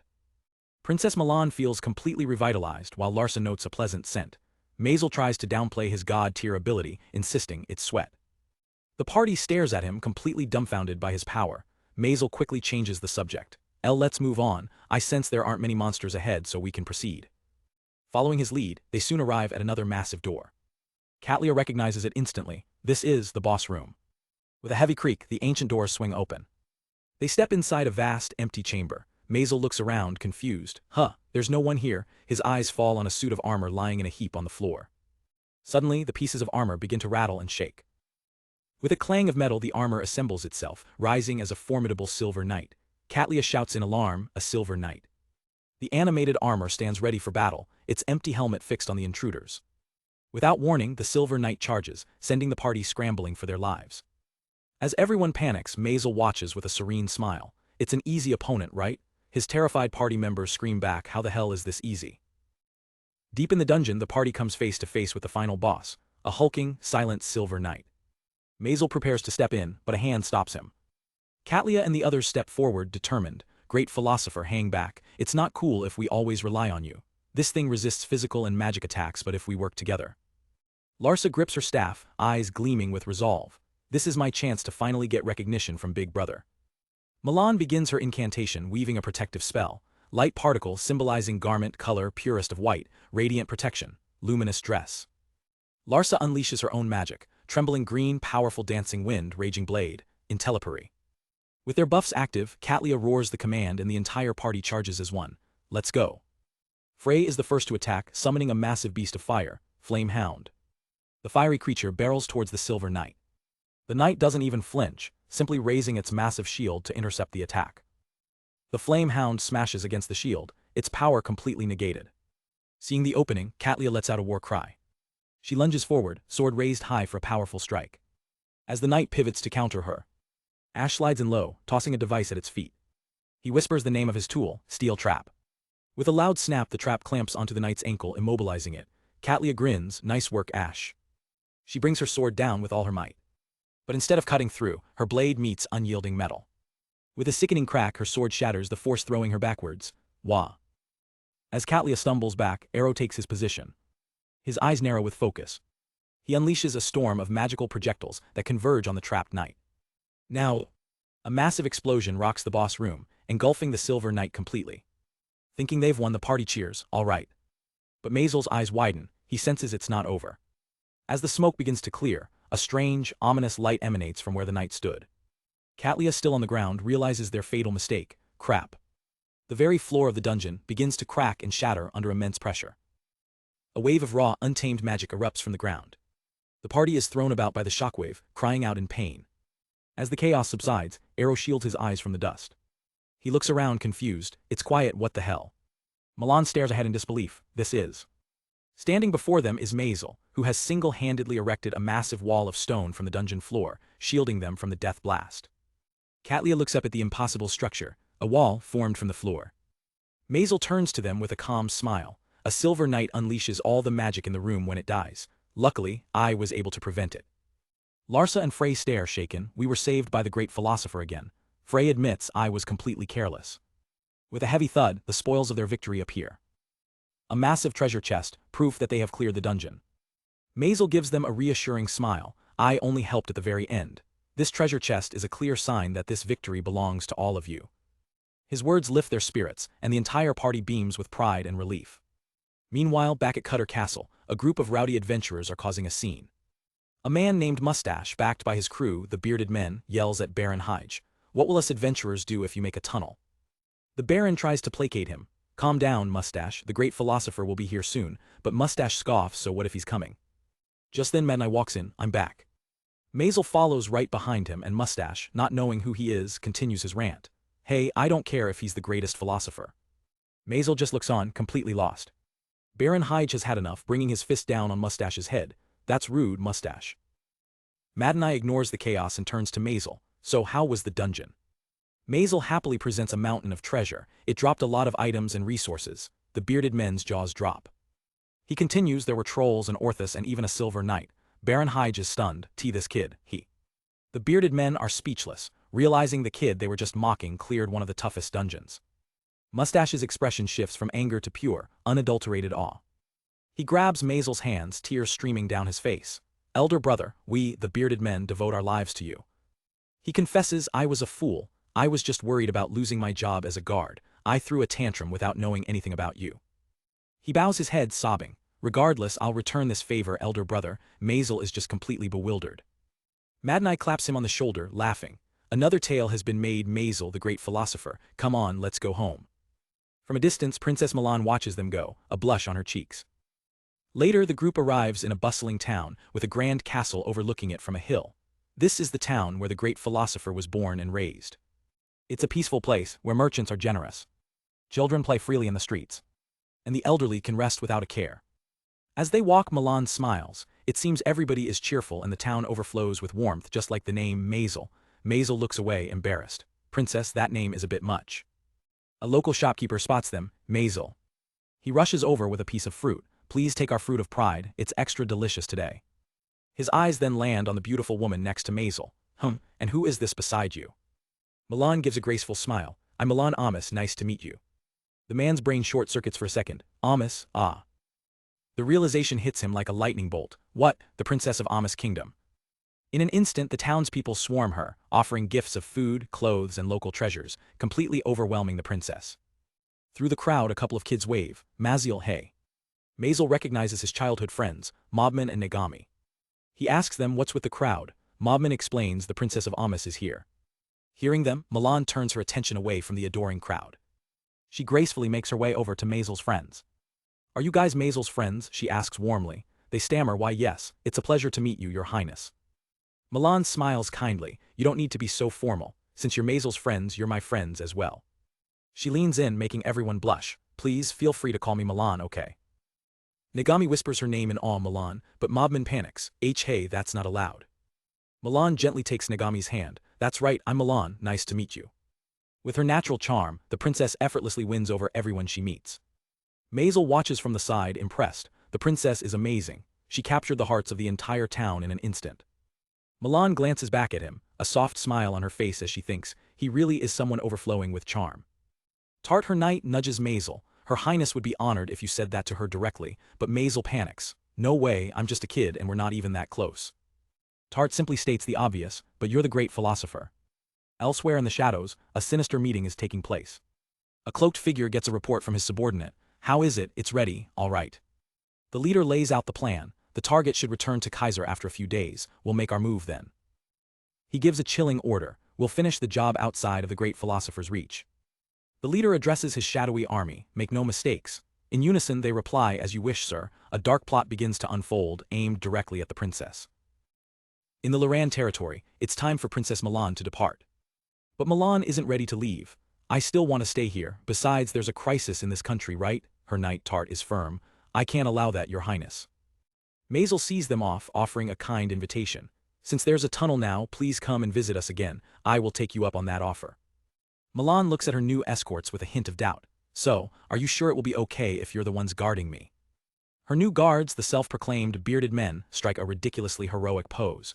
Everything will be fine if you just leave it to us. One of them boasts, please look at our beard magic, whether it be thieves or monsters will triumph easily. Milan is less than convinced. I'm getting worried. As Masel watches them go, he tries to reassure himself. Our beard magic is completely flawless, all will be okay, we're confident, but a nagging doubt creeps in. I hope you're not overestimating yourselves. His smile fades, replaced by a flicker of concern.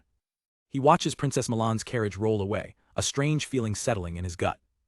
He narrows his eyes. Is it just my imagination? The journey begins under the watchful eyes of the bearded men.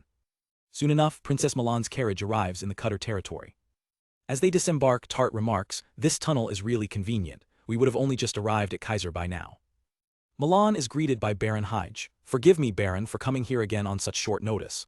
The Baron is delighted. Your Highness, it's an honor to meet you again. He continues, everybody is delighted to see you, so please take your time. The townspeople, along with Larsa, welcome her warmly. Night falls and a quiet stillness settles over the castle. Inside her chambers, Princess Milan rests. But her sleep is restless, and she suddenly jolts awake. Sitting up, a chill runs down her spine. What is this uneasy feeling? Her eyes dart upwards as a shadow falls over her. An assassin lunges. Milan throws herself aside just in the nick of time. The attacker's blade sinks deep into the mattress where her head was moments before. The cloaked figure clicks his tongue in annoyance. You're awake. Milan glares back demanding, "Who are you?" The assassin sighs, brandishing 2 daggers. "You're only delaying the inevitable." Milan's eyes narrow, her mind racing for a way out. She lashes out with a kick, creating a precious moment of separation. Scrambling for the door, she screams, "Guard, what are you doing?" But the guard posted outside her room is slumped against the wall, completely still. Milan stares in disbelief. He's asleep. With no help coming, she realizes she's on her own. She begins grabbing anything she can find, hurling objects at the advancing assassin to keep him at bay. The assassin calmly deflects her makeshift projectiles, closing the distance. He corners her, his voice cold. "Don't look at me with that grim look. I'll kill you instantly so you won't feel pain." Trapped, Milan sees her options dwindling. In a last-ditch effort, she bolts for the balcony, screaming her knight's name, Tart. She reaches the balcony railing, but it's a dead end. The assassin appears behind her, his glowing eye visible in the dark. He looms over her, raising his dagger. "It's over." Suddenly, a new voice cuts through the night. "Your Highness, what's going on?" It's Tart, sword drawn and ready. Milan's face floods with relief. "Tart, you're all right." Tart nods. "Yes, I somehow managed to stay conscious without falling asleep." Her words hang in the air, implying this was no normal slumber. That's when Milan notices a dark stain on her knight's trousers. "Your knee." Tart dismisses the injury instantly. "It's not a big deal for me." She steps in front of Milan, her blade ready to meet the assassin's. With a fierce cry, Tart lunges forward. A single clean strike cuts the assassin down, his body thudding to the floor. Milan watches, breathless. "Did we kill him?" Tart stares at the body, her expression troubled. Kneeling down, she inspects the fallen foe. "That's weird." "This is." She pulls back the cloak, revealing not flesh and blood, but the jointed limbs of a wooden doll. Tart stands up, her voice grim. "This one's also a wooden doll, this is bad." Just then, a faint sound from inside the room puts them on high alert. Tart immediately takes a defensive stance. "Your Highness, please stay beside me at all times, prepare your magic just in case." Milan lets out a gasp of pure terror. Looking up, they see the ceiling is completely covered with dozens, if not hundreds, of identical cloaked figures, watching them with glowing eyes. With a series of heavy thuds, the dolls drop from the ceiling, landing on the floor around them. In seconds, they are completely surrounded by a silent army of puppets. From above, the sheer number of assassins is overwhelming, trapping the princess and her knight in a sea of black cloaks. Tart readies her sword, preparing for the inevitable onslaught. The dolls swarm her from all sides. Tart becomes a whirlwind of steel, cutting through the wooden puppets with expert precision. But for everyone she cuts down, another takes its place. Milan cries out, "Tart," as her knight takes a glancing blow. Despite the overwhelming odds, Tart continues to fight with everything she has. Now bleeding from her face and arms, she pants, "Your Highness, are you safe?" Milan can only look at her knight's injuries with worry. "Yeah, but Tart, you're..." Milan watches, her heart pounding with helplessness. She clenches her fist, frustrated by her own limitations. "If only I could use just one attack spell." As another doll raises its blade to strike Tart. A figure crashes into the scene, shattering the wooden assassin to pieces. It's Masel, flanked by Manhwa and Larsa. "It seems that both of you are safe," he says calmly. "I've been having this uncomfortable feeling all day." Milan cries out his name, overjoyed at the sight of him. Tart quickly fills him in. "Great philosopher, we have to defeat the sorcerer controlling these wooden dolls." Masel nods. "Is that so?" He takes a moment to assess the situation. Closing his eyes, he focuses his senses. The sorcerer is. His detection magic spreads through the castle. He scans every room, every hallway, searching for the puppet master. His eyes snap open, locking onto a specific location. Right there. Without hesitation, Masel rushes forward and slams his fist into a solid wall. Instantly, the entire army of wooden dolls freezes in place. They all collapse into lifeless piles. Masel explains, "That impact penetrated the walls to immobilize the sorcerer, so the wooden dolls stopped moving." Tart is in awe. "I'm shocked, so this is the power of detection magic. You found the sorcerer easily while I couldn't even find their whereabouts." But Masel's expression remains serious. "But it's not over yet." Milan is stunned. "What?" Before their eyes, the broken remains of all the dolls begin to rise and merge, forming a single, enormous wooden golem. Masel steps forward. "Both of you step back, I'll stop it." But before he can act, Larsa unleashes a powerful blast of energy. The colossal doll is completely obliterated, its fragments raining down like wooden snow. Masel, who is prepared for a massive fight, can only stare in utter shock. "Huh." Milan smiles wryly. "A counter-attack spell without chanting, splendid as usual." Tart adds, "No matter how large it is, a wooden doll is still a wooden doll." With the immediate threat gone, they head outside. Masel looks around. The sorcerer should be around here. He's surprised to see one of the bearded men holding an unconscious figure. The bearded men, elder brother. Mustache grins. I heard that you ran towards the castle over at the bar. This was the bad guy, right? Masel confirms, yeah. The group gathers around the captured sorcerer. Masel looks down at the unconscious figure. For now, let's see what this person has to say.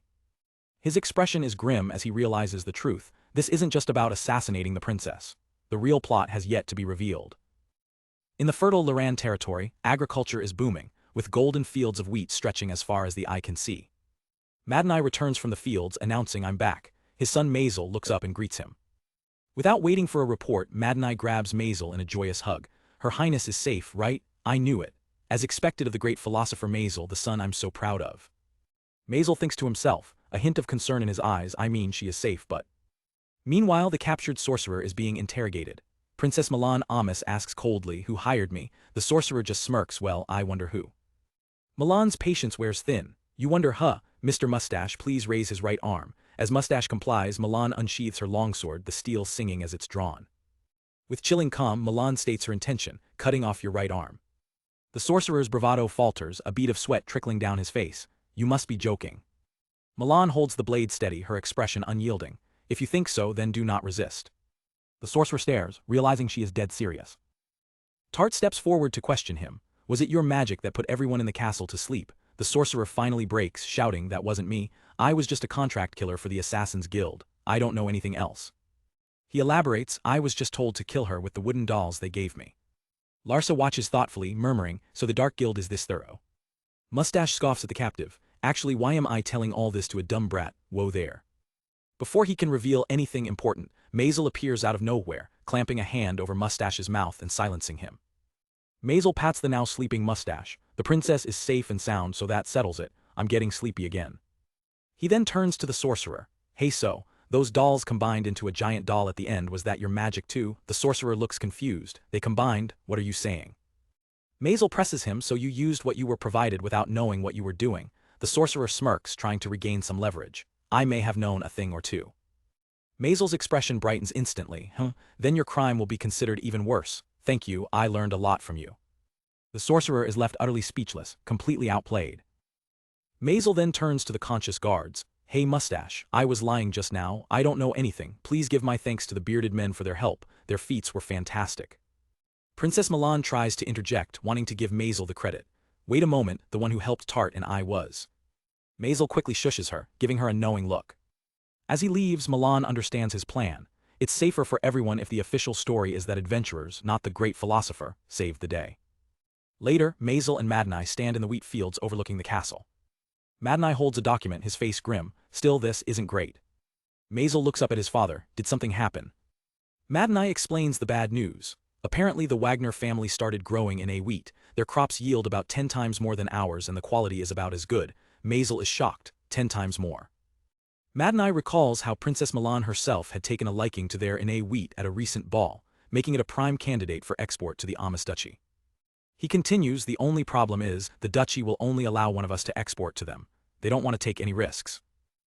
Masel ponders the situation, realizing the gravity of losing such a contract. Manhwa explains how the duchy plans to make their decision. Masel reads the document in disbelief. A rice contest. Manhwa adds another layer to their troubles. It will take place after the harvest. I'm sure our quality can't be beat, but the number of monsters and insects is increasing by the day. Masel's eyes light up, and that's where we come in. As if on cue, Katlia and her party of adventurers arrive. "My lord, we've had a quick look around the area and it's not looking good." She confirms Manhwa's fears. "There are just too many of them, so many we need the great philosopher's help." Masel listens, taking in the report. Larsa steps forward, declaring, "Father, I'll protect the wheat from the monsters here. They need your help, great philosopher Masel." Frey's party steps up to join the cause. "Well then, include us." Airan and her maid also volunteer, "as we will also lend a hand." Ash informs them the bearded men are already on their way, will also be going. With his allies assembled, Manhwa gratefully accepts their help. "Thanks for your help, everyone." Masel smiles, moved by their willingness to fight for his family's farm. "Everyone, thank you." With that, the adventurers mobilize. All across the Larsa territory, the battle begins. In the east farms, warriors clash with beast-like monsters. To the northeast, the bearded men fight off swarms of bat-like creatures. In the north, magic users unleash powerful spells. And in the northwest, Airan and her maid hold their ground against giant worms. But the situation is most dire in the south farms. A massive swarm of giant insect monsters descends upon the fields, threatening to devour the entire harvest. The local farmers cry out in terror, "What the hell are those things? If they get here, our crops will be ruined." Suddenly a voice rings out, "Leave it to me," as a figure dashes into the field. It's Masel, arriving just in the nick of time. The farmers recognize their hero instantly, Mr. Masel. Taking a deep breath, Masel begins to gather an immense amount of magical energy, the very air swirling around him. In an instant, he unleashes a devastating tornado that rips through the southern farms. With a final powerful roar, Masel directs the vortex. The entire swarm of insect monsters is helplessly sucked into the swirling cyclone, their attack completely neutralized. The farmers stare in disbelief. "That's the great philosopher's magic," one exclaims, while another adds, "That was amazing, it almost looked like a miracle." As the dust settles, Masel looks toward the horizon, his thoughts turning to his friends. "I hope the others are okay." Meanwhile at the West Farms, another battle is raging. Mobman unleashes a powerful firebolt spell against a massive beast. His sister shouts directions from the back line, "It's fine, Mobman, elder sister, that monster's weak point is its belly." Mobman confirms he's got it. Another adventurer strikes the monster with a heavy blow. The creature reels from the coordinated assault. Seeing their chance, Negami and the rest of the party rush in to help finish it off. Watching from a nearby tree, Larsa smiles, satisfied. "They're doing fine, I'm glad." But his satisfaction is short-lived, as something else catches his eye. Peering into the distance, he spots a new movement. Those are. A dark column marches across the fields with a rhythmic thumping. It's a massive army of monsters, moving with unnatural speed and purpose.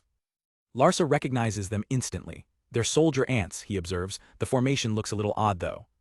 He quickly realizes their target. They aren't attacking the crops but another type of creature. The ants are swarming large, docile golden scarab beetles.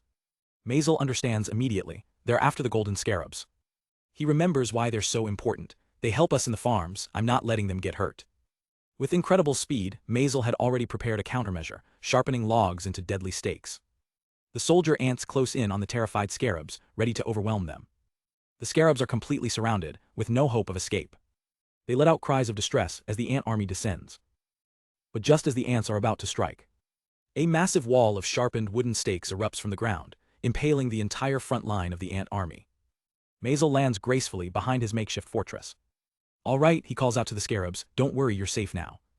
Overjoyed and grateful, the golden scarabs crawl all over Masel, who can't help but laugh. But his work isn't done. "I just need to deal with the soldier ant's nest now." He follows the trail back into the forest, quickly locating the entrance to their burrow. At the entrance he finds a twitching, dying soldier ant. Masel finds this strange. A dying soldier ant. I was sure there were no natural enemies of these guys in this forest though. He pieces it together. Someone's fighting the queen ant. Wondering what's going on, he ventures into the nest, immediately losing his footing and falling inside. He lands in a cavern littered with the bodies of dead and dying ants. Every ant is either dying or about to die. Hearing the sounds of battle deeper within, he knows something big is happening. He presses forward, realizing he has to hurry. Rounding a corner, he finds a group of adventurers locked in a desperate struggle, their leader shouting, "Give it your all, everyone, we will defeat the queen ant." Before them stands a truly monstrous queen ant, towering over the small party. A black-haired girl leaps forward, striking the queen with her spear. She lands ready for another attack, but her expression is grim. Her powerful blow barely left a scratch on the queen's thick exoskeleton. Masel watches from the shadows, thinking, "I'm not sure they have enough firepower to defeat the queen ant." Without a second thought, he dashes into the fight. "I'll help you out," he yells, startling the girl. "A kid." Masel ignores her, clenching his fist. "Push all my energy into a single fist." He unleashes his power in a single, devastating punch. The resulting explosion of energy completely engulfs the massive queen ant, obliterating it in a flash of light. The black-haired girl slumps to the ground, utterly stunned and speechless at the display of power. Masel casually walks up to her. Excuse me," he says, snapping her out of her shock. She looks up at him, her eyes wide with a mix of awe and confusion, thinking one single thought, "Who are you?" With the queen ant defeated in a single blow, Masel turns to the mysterious girl he just saved. "My name is Masel, and you are?" The girl is still reeling from the display of power. He took out the queen of the soldier ants with just one punch, she thinks before snapping back to reality. "Sorry for the late introduction." Flanked by two massive, friendly-looking wasps, she introduces herself. "My name is Honey Wasp. These are my best friends and fellow wasps." While Masel gives a friendly greeting, Larsa and Airan, still hiding, recognize the name. "Wait, Masel, this guy is." Honey Wasp puts two and two together. "May I dare to take a guess that you are the great philosopher?" Masel, caught off guard, can only confirm. "Yes, I am." Masel cuts to the chase. I think the farms in Loran's territory are being attacked by bugs now, right? Honey Wasp is stunned. How do you know about that? So it's true. Her expression hardens as she explains the real threat. Any turmoil with insects always involves the Chaos Insect Clan. They use bugs for their evil deeds. As a member of the Insect Clan, I came here to stop their scheme. Masel nods in understanding. I see, you've helped a great deal, Miss Honey, thank you. She smiles slightly. Just Honey will do, no need for Miss. But their conversation is cut short by a sudden, violent rumbling from beneath their feet. The ground itself cracks and crumbles, collapsing into a massive pit. Masel's entire party, having finally caught up, can only watch in shock and disbelief. Their faces are filled with horror, as something truly monstrous begins to emerge. Honey Wasp lets out a terrified scream while Masel stares wide-eyed. Those are two colossal, flying centipedes burst from the ground, their armored bodies blotting out the sky. The Chaos Scolopendra gigantes have arrived. On a nearby cliff, a boy in a red hood smirks. I'm surprised you took out the queen ant, but that's as far as you'll go. You got so full of yourself being called the great philosopher. I'm gonna put you in your place. With a sharp whistle, he commands his pets. Let's go, Chaos Scolopendra gigantes. Honey Wasp is panicking. I can't believe they have a thing like that. But Masel remains silent, his eyes locked on the enemy. The boy in the hood looks on, confident in his victory, but Masel isn't about to let him get away with this. The sheer scale of the monsters is overwhelming, dwarfing Masel and Honey Wasp completely. Masel takes his stance, clenching his fist. Aim for the joints. Well, I don't have to aim, I'll hit it anyway. There, he unleashes a devastating strike. A wave of pure physical force, looking like a blade of energy, slices through the air. It tears directly through the massive centipedes. The monsters are instantly diced into pieces, much to their master's horror. Wah what? The severed parts begin to crackle and burn. The red-hooded boy completely loses his cool. You're kidding me, what the fuck? He stumbles back in terror as his trump card is annihilated. The pieces of the monsters burn away into nothing. The remaining energy erupts in a massive explosion, wiping the creatures from existence.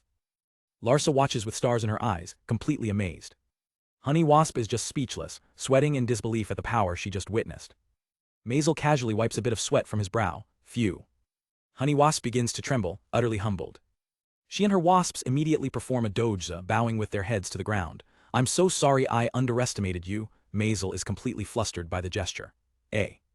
Just as things calm down, Masel's sharp eyes catch something in the distance. He spots the red-hooded boy trying to make a run for it. So there was a bug hiding on his back. He's trying to flee to their hideout. Masel shouts, I'll catch it. Honey Wasp is quick to act. Quick, Biros. Masel quickly forms a better plan. Hold on, it's a pain to be targeted again and again, so let's just follow him and wipe out their hideout. Understood. He turns to his party. Well then, me and my, wait, he notices one of the wasps is acting strange. Biros the giant wasp is affectionately nudging Masel. Honey Wasp giggles. Ahaha, it seems Biros wants you to ride it, great philosopher. Just then Manhwa, Larsa and Airan finally arrive, completely baffled by the scene. Great philosopher Masel, what the hell was that? Manhwa asks. They are all stunned to see Masel with a giant, friendly insect. Masel panics, trying to explain the situation to his brother while awkwardly sitting on the wasp. Big brother, a monster, is attacking. No wait, you see, this and that happened. After a quick and chaotic explanation, Manhwa gets the gist.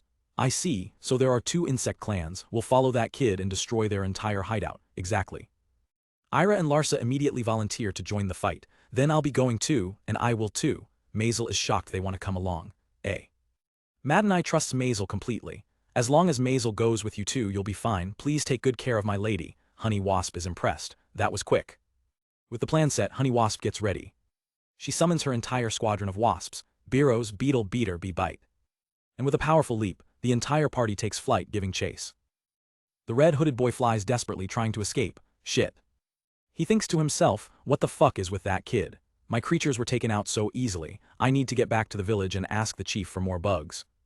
He finally arrives at a secluded village, built into the side of a mountain. As he lands, a calm, chilling voice greets him. You have returned. A sinister-looking old man, the chief, appears. I didn't know you'd fail your mission and come back to me. The boy is stunned. Why, you already know. I was watching over you with bugs, the chief explains. The boy clenches his fist. Then this'll be quick, give me more bugs, that kid's bad news, we have to give it our all. The chief's eyes narrow. He smirks, nice, alright, I shall allow it, however. The chief delivers the bad news. Your job here is done, you were careless and led them right to us.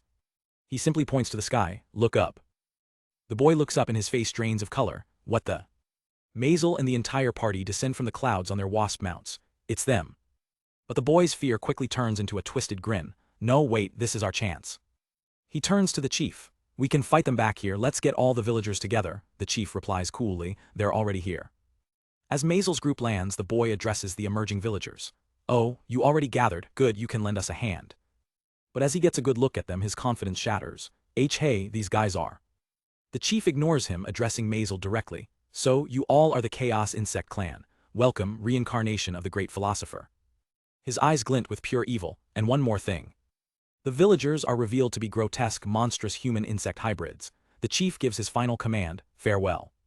Masel's expression turns deadly serious. Ira screams in terror, eek, why do they look like that? Honey Wasp stares, horrified by the abominations before them. Masel turns to her, his voice low. Hey honey, are those? She confirms his worst fears. Yes, needless to say, this is a taboo. Masel understands now. They've stumbled upon something humans were never meant to meddle with.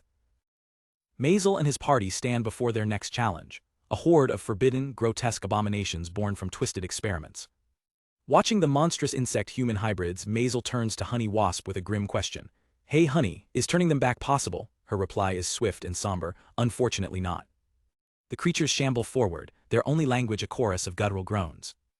Ira panics, shouting, they're going to attack us, aren't they? Larsa, ever the pragmatist, adds, no matter how many you kill, the result will be the same. But Masel cuts them off with a single word. Wait. He steps forward, placing himself between his friends and the horde. I'll handle this. A cold determination settles over Masel's face. Larsa looks on, concerned, big brother, but Honey Wasp simply watches, trusting him completely. Let's leave it to the great philosopher. Masel clenches his fist, his voice low and confident. I'll get this done in a moment. In a blinding flash of white light, the battle is over before it begins. The entire horde of insectoids is instantly disintegrated, their bodies shattering into nothingness against a void of black. With the threat neutralized, Masel turns back to the girls. All right, I'll go inside, you girls wait here. Ira, Honey Wasp, and Larsa all nod in agreement, trusting his judgment completely. Larsa adds a quiet plea, please take care.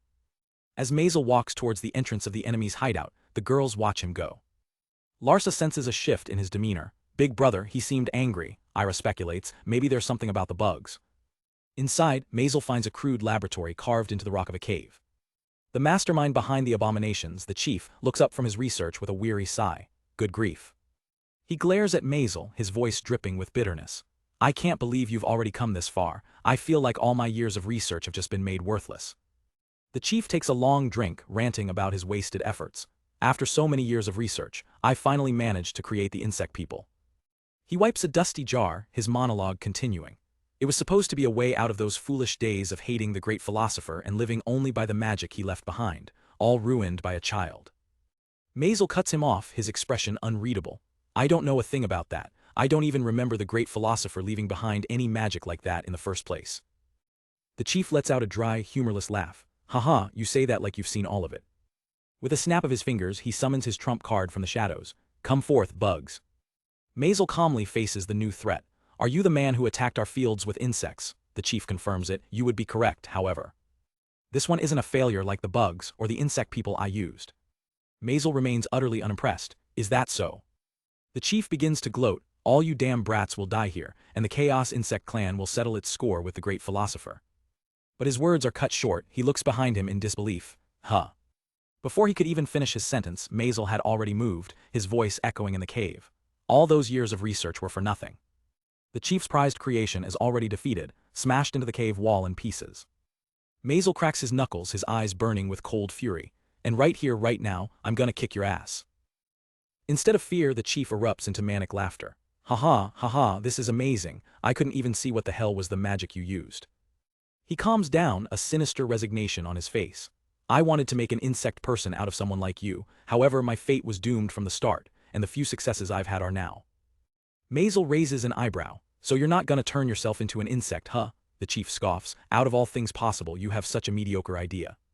He picks up a small vial from his cluttered desk. Well, whatever. A dark liquid drips from his mouth as he finishes his final preparation. The preparations are done. He spits out a glob of black fluid, his body beginning to convulse. He claws at his own throat, choking and gurgling as the transformation takes hold. Masel watches, his eyes wide with a mix of shock and disgust. The chief's body bloats and contorts in a horrifying display of metamorphosis. A massive surge of dark energy erupts from his writhing form. Masel braces himself for whatever is about to emerge. The black energy swirls and coalesces into a new, monstrous shape. With a final slam, the transformation is complete. Where the old man stood, there is now a massive, white-armored creature. Masel sizes it up, so a magic bug. In an instant, the creature lunges, moving so fast it breaks the sound barrier. A sonic boom echoes through the cave as the bug attacks. Masel analyzes the attack instantly, an attack wave that exceeds the speed of sound. I believe Master called it a sonic boom.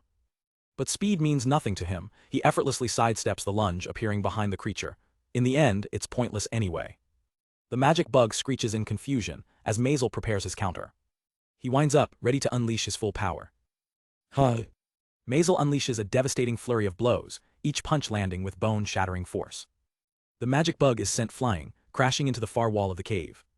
The battle is over. The chief's ultimate creation lies broken and defeated. Masel stands over his fallen foe, his expression grim.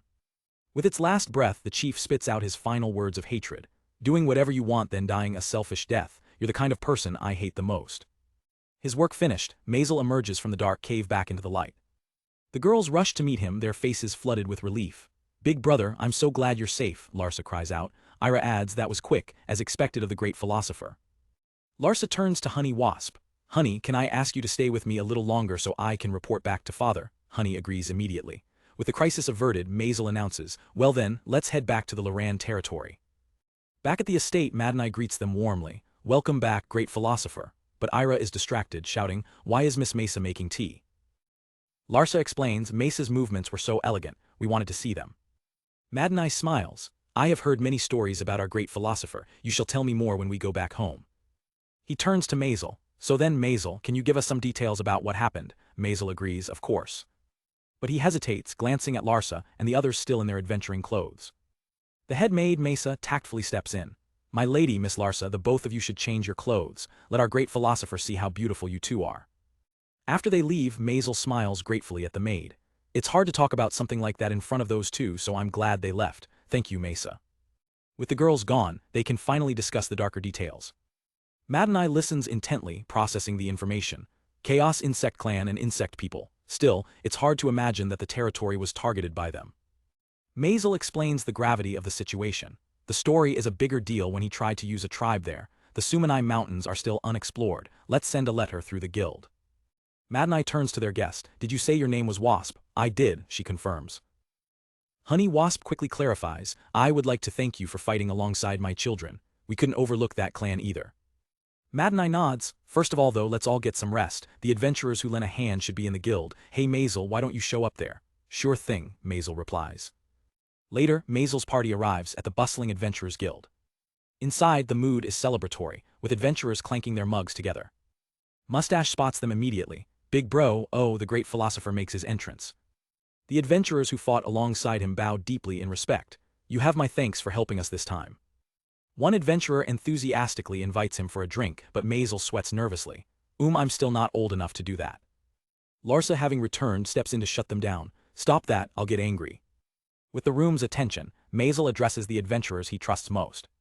He makes a formal request. In the near future, we'll recruit adventurers to go to the village of the insect tribe that caused this whole thing, located in the Sumanai Mountains. I want the cow-horned destroyers and the bearded men to be part of this, only if you want to come. Mustache and his companion listen with serious expressions. A grin spreads across Mustache's face. He slams his fists together, his voice booming through the guild hall. Of course we're going with you, big bro, we're in even if you say no. Masel is touched. Thank you. Honey Wasp, however, has a practical question. Anyway, so those Sumanai Mountains, where the hell is that? Masel's voiceover explains as we see a glimpse of the treacherous landscape. An unexplored area within the kingdom's precarious mountains full of strong monsters. It's even called No Man's Land. But the danger only excites some, as a new voice, Ash, declares, heh, I'm just raring to go. And awaiting them in the forbidding Sumanai Mountains is a mysterious new figure, hinting at the trials to come.